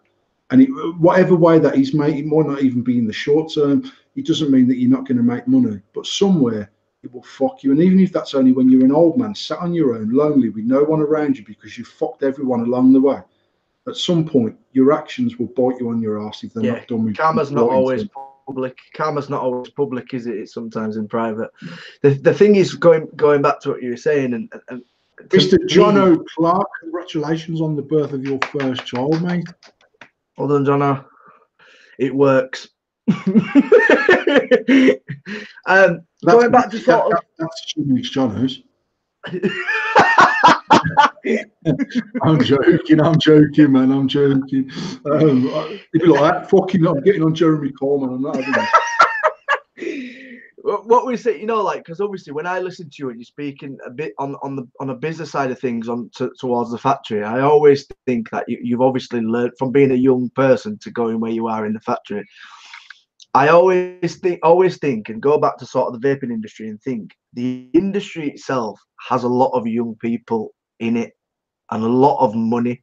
And I feel like and I'm not saying I'm old, you're old. I mean, obviously your wisdom is far fucking superior to my wisdom because obviously of what you've been through and stuff. And to me personally, I feel like, is it going to be over time this industry is going to grow because the people in the industry are going to grow, or is it always going to be like that? I think we're at a point in the industry now where, and I did say this 2 years ago, that sort of last year and this year coming will be the years where you've got to be good at business, but you've also got to be a keen vapor who understands what your customers want. You understand what products do. You understand how liquid works. You understand that flavour is good in order for everything to work as a packet. I don't believe you can come into this industry now unless you've got massively deep pockets and just ride the wave out until you've got ultimate control of it and take the industry by the bollocks. There's people and constantly, like week in, week out, and it's not because I'm blowing smoke up James Burr's ass, because I don't even see James that much. But when you look at what James achieved with Evolution, it's because James would have achieved something, whatever he was doing. And that's because his mom is the person that she is, and because James is the person that he is, and because of the family unit and the way that they push together with that business to become, I mean, I'm saying the biggest distributor in the UK. If they're not, they're certainly one of the top 3 distributors in the UK. But I would think they are probably the biggest overall distributor in the UK. And the reason why they've done that isn't because they got into vaping at the right time. It's a whole number of things. I got into vaping at the right time. I've managed to keep going for 6 years because of the person that I am, because of the way that my business model. And I'm not sitting there claiming to be fucking Steve Jobs. There's things that we've done along the way that have made us a lot of money, and there's things that we've done along the way that have kicked me in the bollocks as far as money's concerned. There's been good decisions we've made, there's been bad decisions we've made, but when we've made a bad decision, we've learned from that and we've moved forward. And I'm not trying to sound all cliche, but the thing with James Burr is, and me, and lots of other people out there, is their business acumen means that they will be successful in probably 99% of things they turn their hand to. Now, the flip side of that is, there's people that got into this industry at the right time that have made a huge amount of money that would have never in a million years made that money in any other walk of life at any other time of their life doing anything else ever, because they've not got the fucking brains that they were born with. Now, even then, I'm not sat there being judgmental of what they're doing. I always think fair play to anyone. And like I've said, without trying to sound like a martyr, I put every penny we had into this business. And whether it was, as it goes, it was 500 quid. It could have been £10,000. It was everything I had. Therefore, it was everything. I put everything into this business, and had it gone wrong, that £500 potentially was the difference of me being able to take my kids on holiday that year and I chose to risk it. And fortunately, and touch wood, and with the grace of God, we're here 6.5 years later and we're still doing our thing. There's other people, mate, that there's the shop shutting down. I see liquid companies closing, and I'm not sat here going, fucking thank fuck for that. That cunt's gone. I always think that most of the people that have come in and gone out in a relatively short space of time watch the wave grow, watch the success come, watch the finances come, and then thought, fuck me, man, I want to be a vape millionaire. By that time, companies were already established, people were already established, brands were already established. I know that if we'd have launched AF Juice 3 years ago, I'd have probably made more money off liquid than I've ever made off anything in my life. It just wasn't at the right time, as it goes. We done endless at the right time, and it was very, very good to us. But there's people on, mate. I don't even know whether I should say that because it sounds dead racist. So I'm not even going to say it because I don't even mean it in a racist way. So, but I can't think how to say it without it coming across like I'm being some sort of mad bigot. So I'll completely skip that. But the people that started at the start that had a passion for vaping was all successful because vaping just grew itself. And I've said you could have sold any shit in your shop, you could have sold any liquid pretty much for any amount of money and you'd have made money. Thing for me was we constantly adapted along the way, and we changed our products, and we changed our focus, and we sort of always kept made to long as a priority in that shop, which, as it goes, was the right thing to do because here now, 6 years on, we're full circle back to predominantly made to long business. And a different person starting at the same time could have invested that much money into sub-owned vaping and stuff that they completely lost their way and didn't really know how to switch back. And then by the time they've switched back, it's fucked. It's a crazy one, and it's been it carries on to be a roller coaster, but it has been. If you people are saying it, I've seen like some Twitch is saying in the chat 3 years ago. Well, some of us have been around nearly 7 years, and to think that it has been what a roller coaster it is and carries on to be a roller coaster, and how everything's adapted, everything's changed. It just gets to the point sometimes where the circle is just the fucking same, and the phrase you used, vaping millionaire, was used 2-3 years ago, and it was, look at these people, they're balling, they've got money, let's jump on it. And every man and his dog was home brewing and selling their own juice, and some have got successful through doing that and now own their own labs, own their own big successful juice manufacturing companies. People had to start somewhere, and I just feel like that people saw that success and didn't have the fucking right mind to do it, and that's why it's been in, out, see you later. You know what I think? The thing for me, Tom, is genuinely is that no matter we've made a lot of money in 6 years, more money than I ever expected to make out of what we started doing. However, any decision that I've ever made for the business has never been money orientated. So there was people that started off and they made more money than they could ever imagine, whether that be 500 quid a week or £10,000 a week, and they were content. And they lived off the money, and they drove nice cars, and the Rolexes were there, and all them other things. But then, as the business changed, they didn't really know how to adapt because they fell upon this new money. And it's been run with a completely obscure mindset of, I can't believe this is happening, waking up in the morning and pinch yourself. For me, regardless of when we had our best years and we were taking amounts daily that I could not get my fucking head around, there was times where I'd go 6 weeks without even looking at the shop's figures. I knew what we were doing because I knew what I was spending on product. But actually, I was that obsessed with being better at what we'd done that the amount of money that we took or the profit margin that we achieved as a business over any given period was never an issue to me. I can remember sitting down and discussing wage figures with Tasha and saying, why has the wage bill percentage gone up? Not the pound notes, the percentage of money we've spent on wages has gone up. And Tasha saying to me, "Oh, you're just fucking greedy." And I was like, it's nothing to do with greed. I don't care how much we've done at the bottom of that page. The maths above it ain't fucking right. And if it's wrong there, it could be wrong in 25 different areas. And just because you're making good money, don't mean that you have to be flippant in every other part of the business. Actually, the best times to be looking at that business is when you are making money, because there's less pressure on the business. They're the times where you should be focusing and cutting people's hours and making sure that you're not fucking exchanging something that don't need exchanging, and you're not fucking taking a false 20 in the till and I'm taking 20 quid on the chin. It's not because I'm a tight cunt. It's about just making sure, for me personally, it was always about making sure we done and achieved the best that we could do with that business. Now, I've always said the byproduct of that was that financially we became very stable.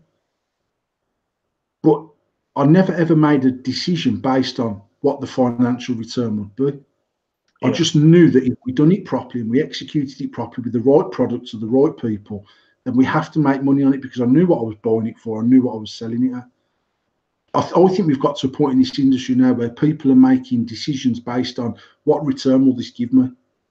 But they're trying to still use a business model from 3 years ago where you could have put any shit into the market and sold it. Yeah. And with respect, if you look what we've done with Endless, by the time other people jumped on the bandwagon and said, right, we're going to manufacture in China or the UK and we're going to fucking sell it because Paul Harris has done such a fantastic job. The reality is, by that point, I was standing back and saying to all my team, it's probably a dying market now. Let's just fucking slow down a little bit. And we've done that. I've got some new products to drop in May, and we'll drop the new product in May. But we've done 18 months. We dropped more product in the first 18 months than what we've dropped in the 3 years following. Because actually I've gauged the market that we're selling to, the people that are using, and it's different now. And I'm looking at new things. We've got the Nick Salt line coming out. We've got a free base line coming out.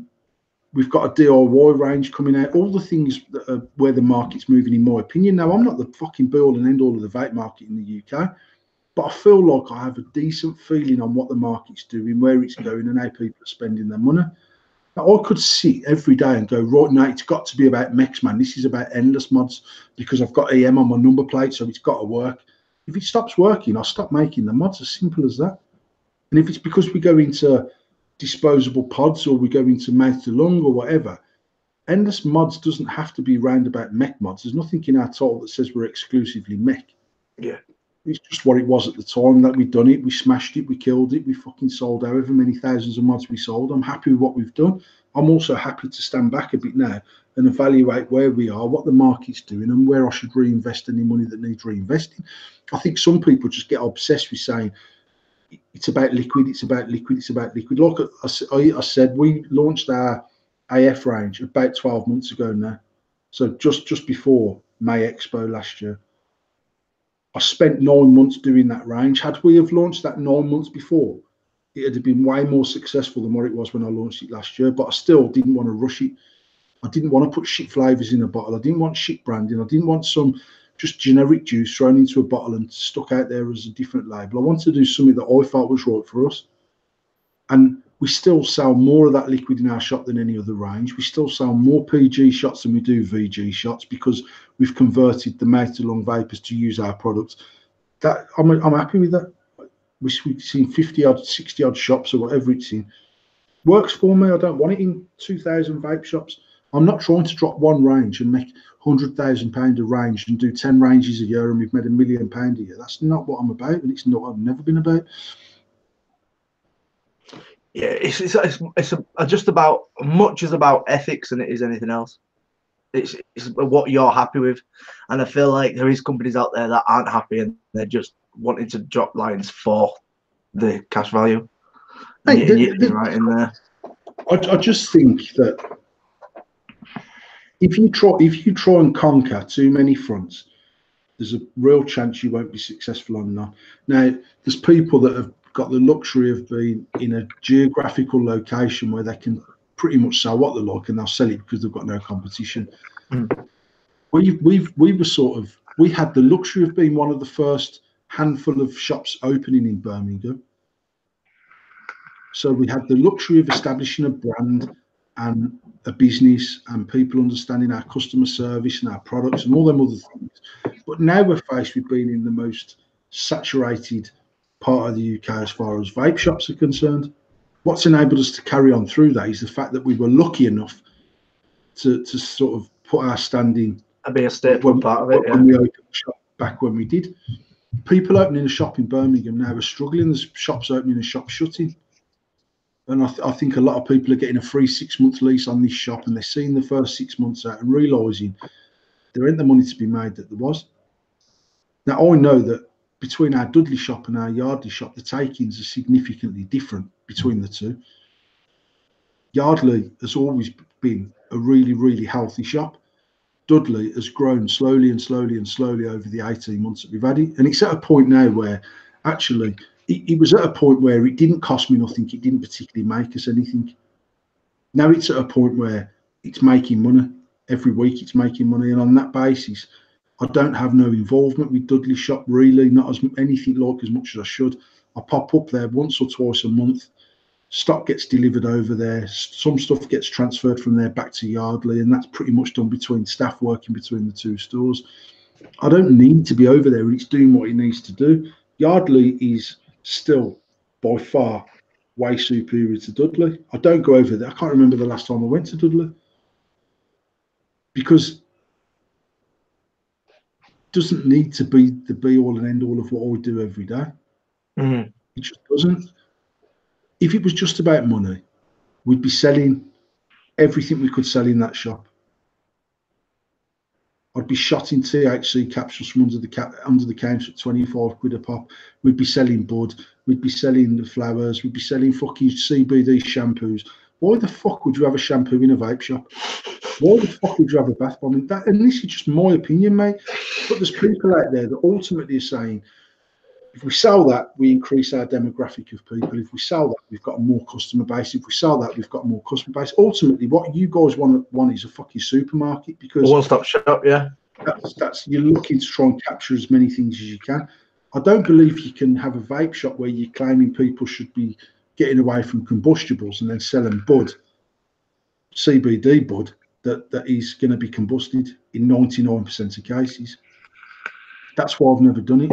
However, I'd have no qualms with opening a CBD shop next door to the Yardley shop and having it as a CBD shop that sells them products. Because then I'm not conflicting between the information between the first customer of the day and the information to the last customer of the day. You go into the CBD shop and you get treated accordingly. You go into the vape shop, you get treated accordingly.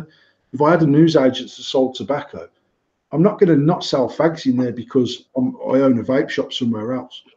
Yeah. However, the vape shop will run as good as that vape shop can run. The CBD shop would run as well as I could run a CBD shop, and my news agents would sell vape, CBD, and fucking tobacco, because that's what them shops sell. It's just about doing what you do, doing it as well as you can do it. That's my personal opinion. And I think if you do that, the financial side of it will naturally come. And if it don't come, then it's because it's not meant to be. Carry on, sorry. Carry on. Go on. I was going to say, obviously, talking about CBD, and obviously now stuff fluttering around Facebook, obviously a lot more with CBD due to there was a vape expo for CBD in Birmingham on the weekend at the NEC. And the fact is that when I see videos from there, and the matter of fact, I see about 10 familiar faces from the vape industry and know that they've moved, still involved in the vape industry, but involved with the CBD market, but not pushing it into their vape customers. And some of these people, I didn't even know they were involved with CBD that I've seen on videos, knows that they're doing that on the right. So they're not pushing CBD to their vaping customers. They're running it as a total different sideline business to what it should be. And to me, from what you're saying, and I agree 100%, is that's how it should be done. Yeah, one of the issues I had someone come to me at the start of last year when CBD was a few people had a few bottles in their shop. But someone came to me actually in November of 2016, 2017, November 2017, just after Expo, and say, let's open a chain of CBD shops in Birmingham. And I was like, I'm not comfortable with it. He's like, not vape shops, nothing vape related unless it fits in with CBD. So we'll do the bath bombs, we'll do the fucking edibles, we'll do the bath bombs, the oils, the liquid, the fucking everything, the buds, the whole fucking lot. We would have probably made more money last year doing that than what we made for the last 3 years in the vape shop, because we were looking to maybe put 6 shops into Birmingham. Now, financially, that weren't a particular issue for me, because it was a joint venture with someone that I trust implicitly and someone who knows their shit, someone who'd already hooked up the products. The reason why I didn't do it was because my knowledge of them products aren't well enough for me to run that business as well as I think it could be run. And then I also felt like regulation's going to come and bite us on the arse way, way quicker than it did with vaping. So even if we invest in 6 shops and it costs us 10 grand a shop to fit out, it's probably going to cost another 10 grand a shop to stock. You're into £120,000. You split that between 2 of you, 60 grand a piece. I don't even know we're going to do that before the government come in and pull the rug. Now, as it goes, we probably would have done well because we'd have had over 12 months of free trading. Now people are just starting to fucking muddy the water and say, right, you can't sell edibles, you can't do this, you can't do that. This has got to be regulated, that's got to be regulated. Now, I suppose the benefit would have been that had we started in January 2018, we'd be in a position financially now to take this regulation on the chin, run with it, adapt to it, do what we've got to do and move forward. But I just felt that I didn't have the time to invest in that as a business when the vape industry that has been our bread and butter for the last 6 years is still adapting on a weekly basis, a monthly basis, and a yearly basis. We're still having to change what we do, come rain, come shine, to keep that business going. So I just decided it weren't for me. And I'll never ever look back and kick myself and go, fuck, I should have been doing that. Because the reality is, mate, for the last 6 years, I could have been selling a kilo of cocaine a month and making 30 grand a month off that. And put £1 million in the fucking bank and everyone would have been happy. I'm going to hit on what Twitch has said. And it says, I think you're right in a sense, but I don't think you can disregard that the biggest users of CBD are vapors. Honest. To me, if that's a fact, the only way that can be a fact, and I don't believe it's a fact, but the reason why the majority, well, a proportion of vapors have gone on to CBD or are users of CBD is because they have been given that push, that information, the front of CBD from vape companies. They've not just gone out there and gone, do you know what? Thinking about CBD. No, people who have been on vape companies who have then turned around and gone, CBD is the new thing, pushed it in the vapor's face, have then gone, I'm going to go try CBD. So to me, that's lazy tactics. All you've done is push CBD onto your existing customers, and that's my personal opinion. Mate, I don't believe from like people go on like Facebook is the be all and end all of the vaping industry, and it's the tiniest tip of the iceberg in the UK are on Facebook. Out of 3.4 million users or whatever it was said last week, there's 50 odd thousand on Facebook that are active. Not even active. There's 50 odd thousand, pretty much give or take. It might be 60,000. There's definitely not 100,000 different faces on Facebook. No way. On that basis, who's got the stats to say that vaping is the biggest user of CBD? Because I think that's complete bollocks. No, because the biggest users of CBD are people who are THC bud users have gone, fucking hell, we can smoke this and it's fucking legal. I mean, literally right. It's like saying that out of the vapors that come in our shop, most of them wear shoes.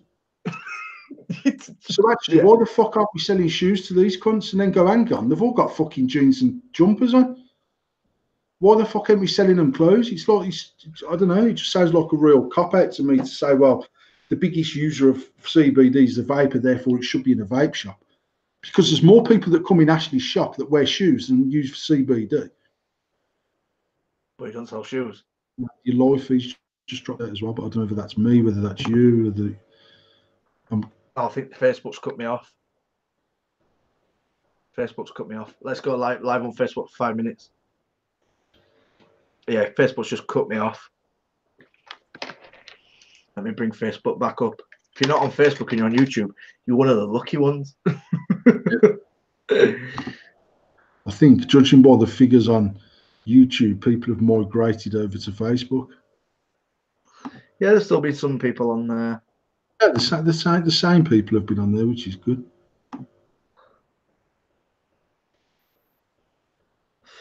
Right, I've started. And wait your notifications so that you're live. Neil says, I'm on both. That's dedication, is that? You just want different fucking angles of our faces. That's all that's about. You want to see us on the 2 different angles? Does it say I'm live? Yeah, I've just joined your feed now. Cool. Got you. There you go. Bring Paul on camera. There we go. It's just to finish that. I mean, at the end, I met up with Lee and Ashley last year, and me, Matt, and Ashley and Lee went and had some food and a chat and stuff. And the reality is that demographically, where they are, 1, they can demand a higher price of product, and 2, they're trying to squeeze everything they can out of them shops. Now, I'm not saying it's right or wrong. I'm saying for me personally, it doesn't fit with my business model for our vape shop. And if I was to put a vape shop next door, I would be able to send the people from the vape shop who do use CBD next door and deal with them adequately in a CBD shop. And I'll be able to attract Mavis, who's got a dodgy hip pain. Yeah. And on that basis, that just doesn't work for me in the vape shop. It just doesn't. And I say that's just me personally. I'm not decrying anyone that does it. I'm not even saying you fucking bunch of wankers. It just doesn't fit. I find it hard to be in the vape shop saying to someone, this is so much healthier than cigarettes, and sell them some bud that we know, or not that we know, that I suspect would be 90% consumed via the way of combustion. I feel like there is a different demographic to a CBD shop to a vape shop. Somebody who's into CBD wouldn't necessarily go into a vape shop anyway. So if you was to run a CBD business, you're appealing to a different demographic, I believe. Anyway, somebody who wants CBD is going to go into a head shop. He's going to go into a CBD store. Isn't necessarily going to go into a vape shop. So if you're wanting to aim at both sectors, well, then why wouldn't you have the vape sector and the CBD? Do you know what I mean? That's what I feel. I feel like you're missing out as much as anything else. You're trying to gain from your vaping clientele, but you're necessarily maybe missing out on clientele who wouldn't step in a vape shop because they don't think that product's in there, or don't have the knowledge of it being in there, or wouldn't go in a vape shop. No, and we genuinely looked at whether we could convert upstairs at Yardley into a CBD department, so it was solely for CBD. So the staff up there would be fully trained, they'd understand it, and when some little fucking white boy comes in and goes, all right, mate, is this the place that sells legal weed? You can sit them down and say, it's not legal weed, this is what it is, this is what it does, this is what it's on for, what do you want it for? I seen a post in the week, mate, about someone saying, fucking never again am I going to try fucking super strength CBD. And I was a bit like, what? Did it sort your pain out faster? What point are you trying to make here? Like, how many people were supposed to say, oh, why, mate? And he goes, oh, yeah, it got me fucking mashed off it. You've blatantly got THC in your fucking liquid, right? Yeah. And there's no way you've got 10,000 milligrams CBD in a 10ml bottle either, you fucking nugget. It just doesn't happen. So there's all this false claim about what CBD is and what it's doing and how it works and how strong it is. A friend on my own personal friend list had a status the other day saying, anyone give me any information on CBD? She's got a kid that's got ADHD and quite bad as well. And I just inboxed her and says, just be mindful that the shit that you're buying probably isn't what it's claimed to be. Try and find a reputable. I mean, she doesn't want him to vape. I said to her, get an oil so you can put the oil under his tongue and consume it that way. But make sure you know where you're buying it from. Even if you go and buy the one from Holland and Barrett's to start off with and try him on that and see how it is, at least you know that they're not going to be shotting out some shit that's made in their granddad's shed with some mad figures on there that just ain't right. They're just not going to be what they're supposed to be. Now, that's for her 12-year-old son. Now, I'm not there going, you cannot give that product to a 12-year-old. If it works, it works. If it helps, it helps. So I'm not sat here as some mad fucking Neanderthal saying I don't agree with weed. I don't agree with some aspects. You know what I don't agree with weed is, mate, that ultimately there's people out there that smoke weed that the THC fucks them up on a next level mentally, because some people cannot deal with THC in their body. But the same people, one, are moaning about anxiety, they're moaning about mental health issues, and they're smoking on the regular and trying to justify it as it should be legal because it does not doing them any harm. And it's turned them into a fucking basket case. And there's other people that can gladly smoke weed till the fucking cows come home and it puts them in a good place and mentally it makes them feel better and physically it makes them feel better. There's not a one hat fits all with drugs. No. Because the argument could be that I had a friend that was a heroin addict for 25 years, mate, and he was a shoplifter for 25 years to fund his habit. And he was earning 12 to £1,500 a day shoplifting, high-end shoplifting. He used to go to work as a shoplifter in his suit, in his fucking coat, and he went home every night and he never ever injected heroin all his life. He only ever smoked it of an evening after his kids had gone to bed, and you could look at him, you'd not even know he was a junkie. He was a full-on heroin addict who had to earn dough every day. His house was big. He bought his own house. His house was spotless. His missus wasn't an addict. His 4 kids weren't addicts. He was a smoking heroin addict for 25 years, and he'd done it in his bedroom after there was no one else around, and that's what he'd done. Whether you like it or whether you don't, the way that he used heroin in his life suited his life, and it helped him. Mm. And he couldn't get off it because he was addicted. And you've got this next, but you've got these other people that are going, yeah, cannabis isn't even addictive. It's addictive if you've got an addictive nature. Cigarettes aren't addictive to some people. Drinking isn't addictive to some people. Other people become alcoholics. Other people can have 3 points a night and not be an alcoholic. I mean, sorry, not be but they are alcoholic. They depend on that 3 points every night. Yep. I had a friend that used to drink 2 cans of Tennant Super every single night. And he weren't falling about pissed on it, but if he didn't have them, he couldn't sleep. He was got the fucking shakes. He was a young lad, and he'd done it every night for that long that when he tried not to have that in his life, it fucked him up. So I get that there's some massive benefits to cannabis. I get that there's some massive benefits to CBD, but to sort of go on this public thing about, oh yeah, it's just the government, man, they should allow us to smoke weed. It fucks a lot of people up, a lot of people. And it fucks up people I see smoking it who are trying to convince you that this shit should be legal. And I'm like, mate, you've only had mental health problems since you were smoking fucking weed, you prick. But because they've got this doctrine about it being a healthy drug that is the right thing for the whole of the world, that they won't even admit that it's the drugs that are fucking them up. Yeah. But THC is not right for people, for all people, sorry. It's just not, and it will fuck people. I know people, and you've just put your hand up in the air, Tom, when I said it before. I've got another friend who's watching this live feed that said exactly the same. He was a fucking stoner through and through, and actually said to me, I had to stop because I knew mentally it was the THC that was fucking doing my nutting. True. Yeah. And he's been weed free for probably 4 years, and he said, some days, yeah, I feel like I could smoke a spliff, but mentally he's in a completely different place in his life because he said to me, THC didn't agree with me, mate, but I was smoking that much of it. I didn't really know. It just fucked me up, put me in a bad place. Yeah.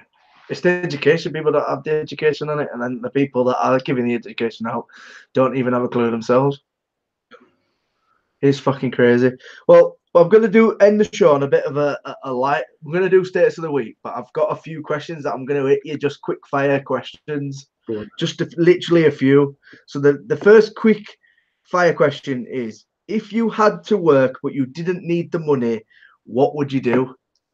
I would work with underprivileged children. I like that. If you had the world's attention for 30 seconds, what would you say? I would say that don't believe everything you see on social media, and don't gauge your life on what you see other people boasting about on social media, because they're lying, because you're lying, because they're lying, because you're lying. And there's a vicious cycle on social media of people living in a false bubble of hope that one day they'll have as nice a fucking garden as Tracy, but Tracy's garden's just shit all right. She only just took the fridge and mattress out of it last week, and she's chose to post a picture of it because it's the first time she's cut a lawn since 2016. So don't be fooled by what you see. Live your life and make decisions based on you and your family, and make sure they're the right decisions for you. That's what my whole mantra would be for half an hour to the world. Knowledge. If you could uninvent anything, what would it be? And I think I know the answer to this. Fucking wireless internet, mate. I'm not even joking. Internet is a fantastic thing, right? For me to come home from work and physically have to get my MacBook and plug it into an Ethernet cable and do what I'm doing, I'm only going to do that when I need to. Wireless internet has made us a fucking nation of lazy know-it-alls, right? We think we know everything because we just quickly Google it and go, nah, see, I told you, man, I told you. And then they'll see a quote on Facebook and they'll Google it, and then they'll be telling someone tomorrow, like, they knew this shit. Right, you don't use thick cunts. All you've got is access to a mobile device, and it ruins relationships. It ruins day-to-day shit. Honestly, if I said it before, right, and I stand by this, if I win enough money to buy Facebook, I will switch the fucker off. I'll switch the cunt off and it'll be done with. Absolutely amazing. Right, next one is, what makes someone a hero? You'll never know. That's a hard question. You'll never know, because a true hero will just do his shit and you'll never know. And my final question is, what's better? What was, sorry. Hold on, I've wrote it and I fucking wrote it. What was the best thing before sliced bread?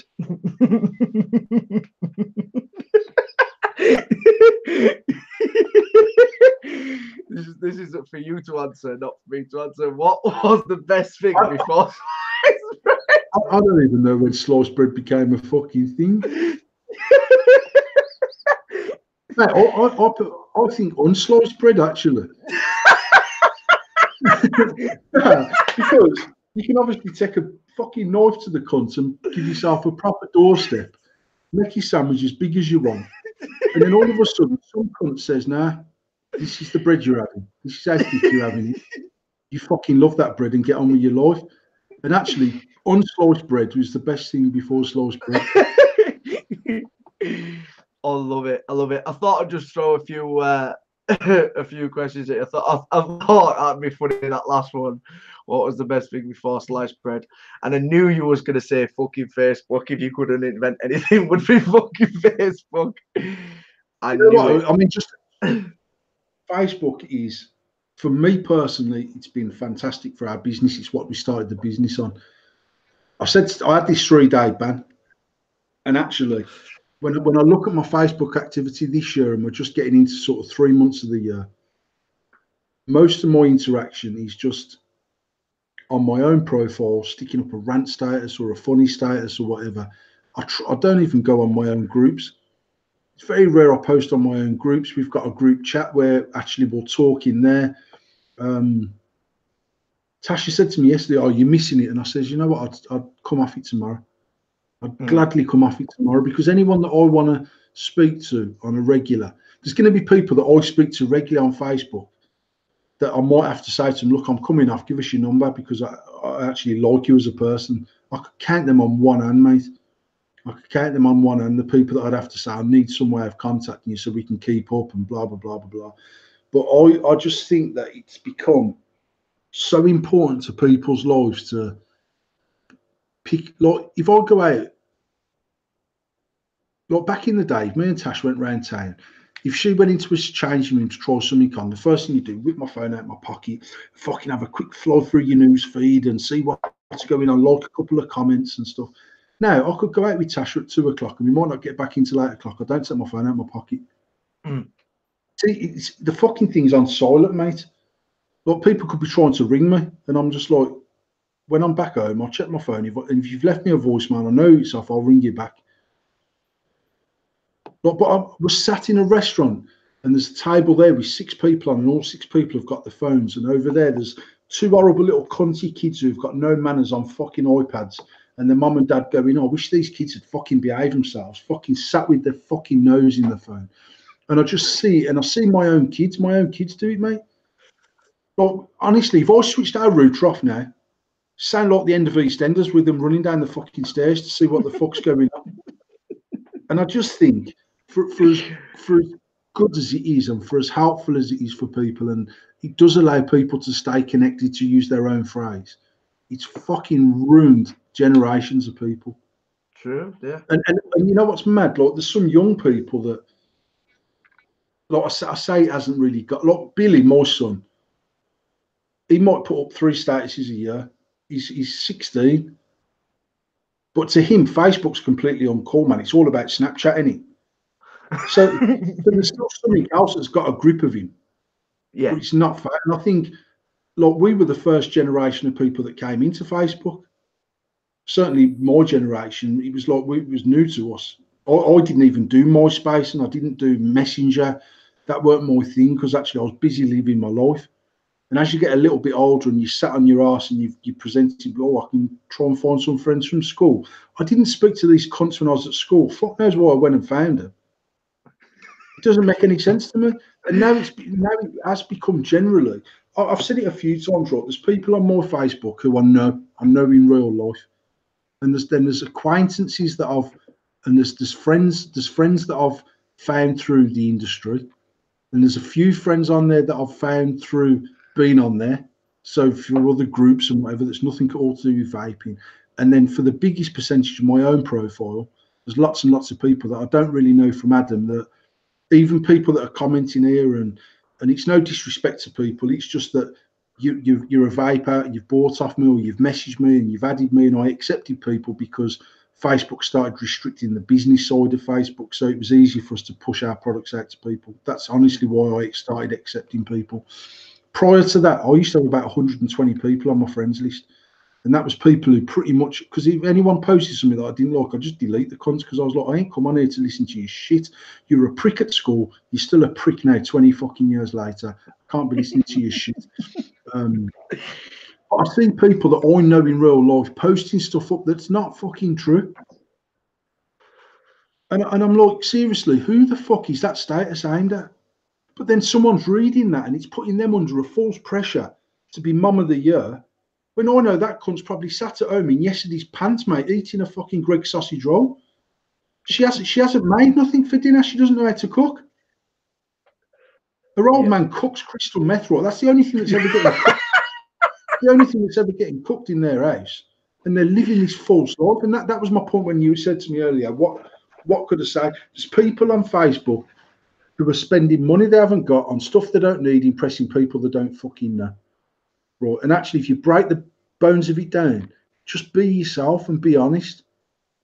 But there's no one that I would bump into in the street that could ever say the only thing, if anything, I'm worse on Facebook than I am in real life as far as being a cunt's concerned. Because a lot of people that I actually talk to in real life, when at an expo or if I bump into them at a vape me, I've had people message me genuinely and say, mate, I just want to say thanks for your time the other day. Actually, I had a really good conversation. I didn't think you were like that, and da da da. Now, it's not because I'm being false on Facebook. Maybe it's like a bit of an alter ego, just to be a bit over the top, more for a shock factor and go a little bit extra with my status and stuff like that. But when I see people blatantly lying, but I've seen people post pictures of the drawings that their kids have done, and everyone going, "Oh, I wish I had time to spend with my kids." And they haven't done it at their house; they've done it at their nan's house. Yeah. And I know it's done at their nan's house, and I'm like, why? If you're posting that, you must know that you're a shit parent, because you're trying to steal some thunder somewhere to make out you're better than what you are. But the reality is, mate, I genuinely try and spend time with my kids. But if I come on Facebook of a Wednesday on this and say, oh God, I was just about finished all the arts and crafts in time to start endless banter, I'd be fucking lying. But there's other nights where I've days where I've sat with Mia with fucking paper mache and I've made a mountain because she needed a mountain making for school. We made the Grinch's cave or whatever. I don't feel necessarily the need then to go on Facebook and go, fuck me, look, check out Dad of the Year. I've only done some homework with my kids, because we should be fucking doing that every day of the week. Like, people post up and a picture of beans on toast saying, I've just fed the kids. You've got social services on your fucking friends list or something. Are you just trying to justify yourself to social services? I don't get it. Honestly, I don't get it. And actually, I've tried to sort of step back from that part of Facebook, and I've decided that as I've got older, things impress me much less. People that post, look, there's some real self-righteous arseholes on Facebook, and regardless of whatever I've ever had around me, mate, I've tried never to be that guy. I've tried never to post a million things that I own and fucking this, that, and the other, and oh, rare, and this, that, and the other. It doesn't impress me that I've got it. It certainly doesn't impress me that someone else has. Yeah. And all I think is, if that is what your life is lacking, that you need someone to say, fuck me, check you out, you fucking bad boy. The shit that you've just bought or the shit that you've got around you ain't actually changing your life in whatsoever. The stuff that I've got in this house, mate, that no one knows about, I don't feel the need to post it. I know, and that's what makes me happy. Yeah. Maybe because I've got 10 or 15 years on a lot of these vapors. I don't know. I've been there. I was a little wide boy when I was 25, driving around in a fucking Range Rover, and I was doing them things then before ever vaping. So maybe I got it out of my system then, I don't know. But social media on every level is fucking, in the main, it's fake bullshit. There's people on there pretending to be something they're not, using filters that make their skin not look like a fucking dartboard, right? And it's like, it's shocking. It's shocking. You cannot go down to the school with a filter on. So don't post it at 8 o'clock in the morning like you've got this flawless skin, because your fucking skin looks like the fucking, it's fucked. The devil. You're a scotty fucking tramp, and you've got a bad moustache. Right. You are what you are. People are what they are. But there is this, and it bothers me more that I've got 6 kids who, there's more young ones than there is old ones, who ultimately are growing up in this environment of having to keep up with the Joneses and having to pretend to be some. Mate, I was in my kitchen yesterday peeling potatoes, right? I've got 3 kids right here that were in the kitchen at the time. That was, one is 13, one is 9, and one is 7. And I made real chips out of real potatoes. We do not own a deep fat fryer, so I had to use a saucepan and a bottle of oil and a spoon to get the chips out of the pan when I'd cooked them. They're all looking at me, gone out, saying, "Why the fuck's Dad making chips out of potatoes?" Like, they didn't know where the fuck they come from. And I was like, "What do you mean, boy?" Like, literally, Ava says, "Dad, why are you making like chip shapes out of the potatoes?" And I'm like, "I'm making chips out of potato." I was like, "Fucking yeah."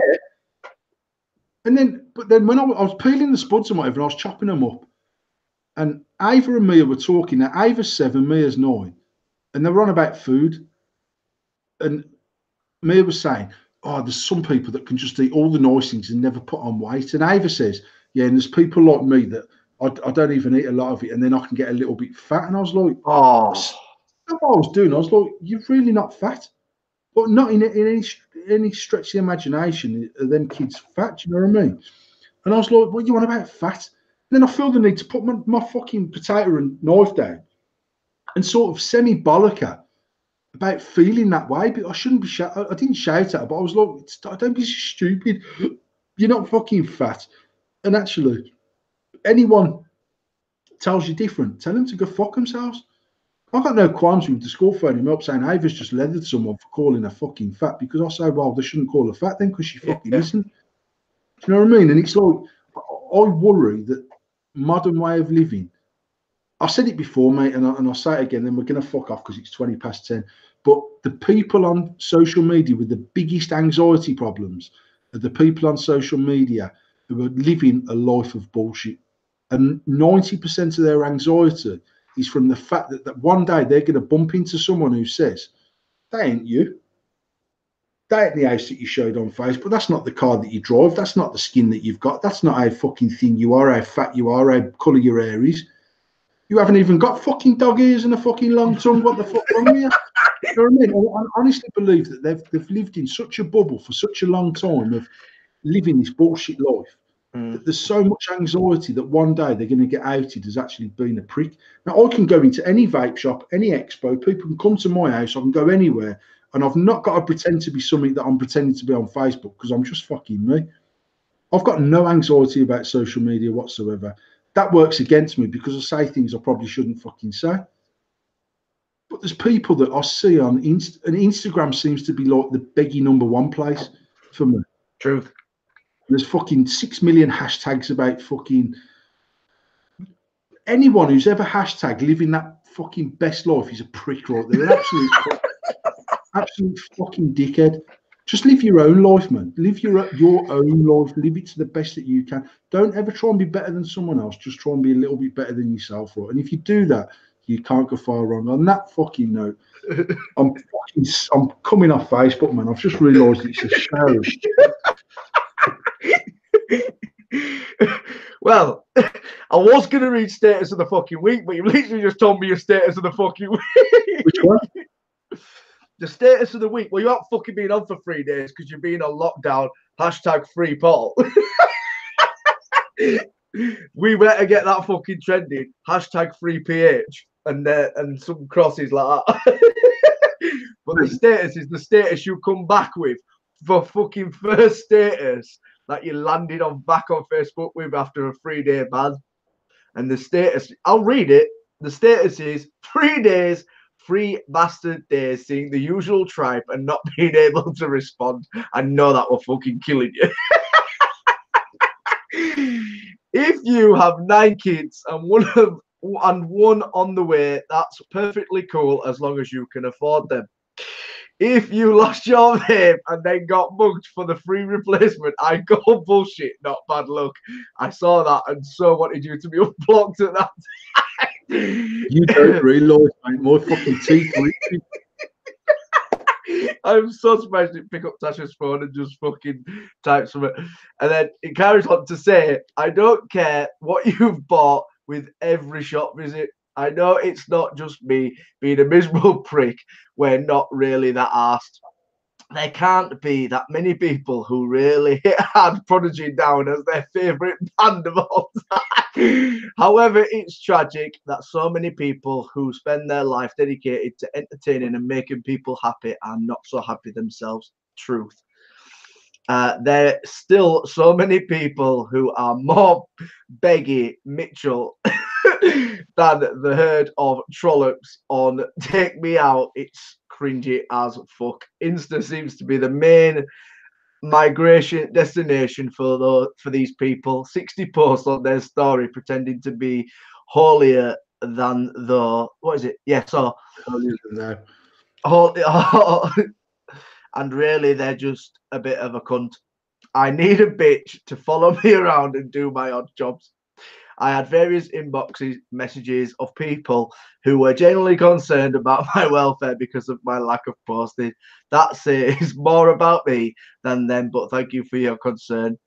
I think that will do for my comeback post. Join us 8 p.m. on Endless Banter, YouTube and Facebook Live. Peace out, motherfuckers. That has to be the best fucking roundup of this fucking week. The best roundup. So yeah, that's the status of the week. 100%. And there's so many fucking points in there. And I know you was itching, proper itching to get on Facebook this week because it was class. I did get a post up through Tasha's. I was watching that program, mate, and she's got 9 kids and 1 on the way, and she's got 3 breakfast bowls in the house. I didn't see it, but I saw it. Yeah, 3 breakfast bowls in the house. There's 9 kids, right? So they're having to take it in 3 turns, 3 at a time. Then she showed us shopping at Iceland, right, which is the biggest freezer consumable shop in the fucking country. And a trolley was full of frozen shit. Then she was on there, she was cooking. What did she cook? Some other shit. It looked like tripe, man. It was fucking horrible. She cooked a meal and she was like, yeah, I much prefer the kids to have a home cooked meal. But bearing in mind, you just showed her in fucking Iceland with a couple of trolleys full of frozen shit. She didn't even have a serving spoon. She was serving this fucking food out of the main bowl with a mug. Proper Oliver Twist shit, like where she was scooping it out with a mug and fucking it onto the kid's plate. And I said to Tasha, she ain't never cooked a fucking meal in her life, man. She's just giving it the big one for the camera. She got 3 bowls and no fucking serving spoon in the house. And then she fucked off to stay at her boyfriend's, and the kids were at home looking after the kids. Oh. And one of the kids has got fucking the baddest fake eyebrows you've ever fucking seen in your life. Packet of fags on the arm of the chair. She's like, yeah, I can't really afford this and that. She bought fucking 18 cornettos in Iceland. Right, so I'm not saying the kids can't have an ice cream, but you can buy bowls in the pound shop and a serving spoon for 79 pence. Right, and I'm just a bit like, I don't even know, mate. I've got a big family myself, but I can afford to give them a bowl each in the morning, for fuck's sake. You know what I mean? Well, on that note, Tasha said curry and rice, and the kids. Is that what she was serving? Yeah, the kids didn't know how the fuck to use a knife and fork. Right, you know they're used to eating with their hands out of like a Happy Meal or something like that. They just stood there looking at this knife and fork like, what the fuck have they given me these for? not having a clue what to do with it, man. She's fucking shocking. But I want to know which 9 blokes fucked her to give her the 9 kids. I don't believe for a minute there's 2 off the same dad. And then there's some next randoms. She's fucking catfish some cunts. She's pregnant again. She's pregnant again, man. She's obviously copped him out on a Snapchat filter. He's had a drink, met her, and he's like, seriously, she looks about fucking 9 stone heavier than what she did in that fucking picture. He's already had a fucking drink and that, so he's ended up knocking the back out of her anyway. She's fucking pregnant, and you know he's deep now. He's fucking deactivated his Tinder account and fucked off Snapchat. Shocking.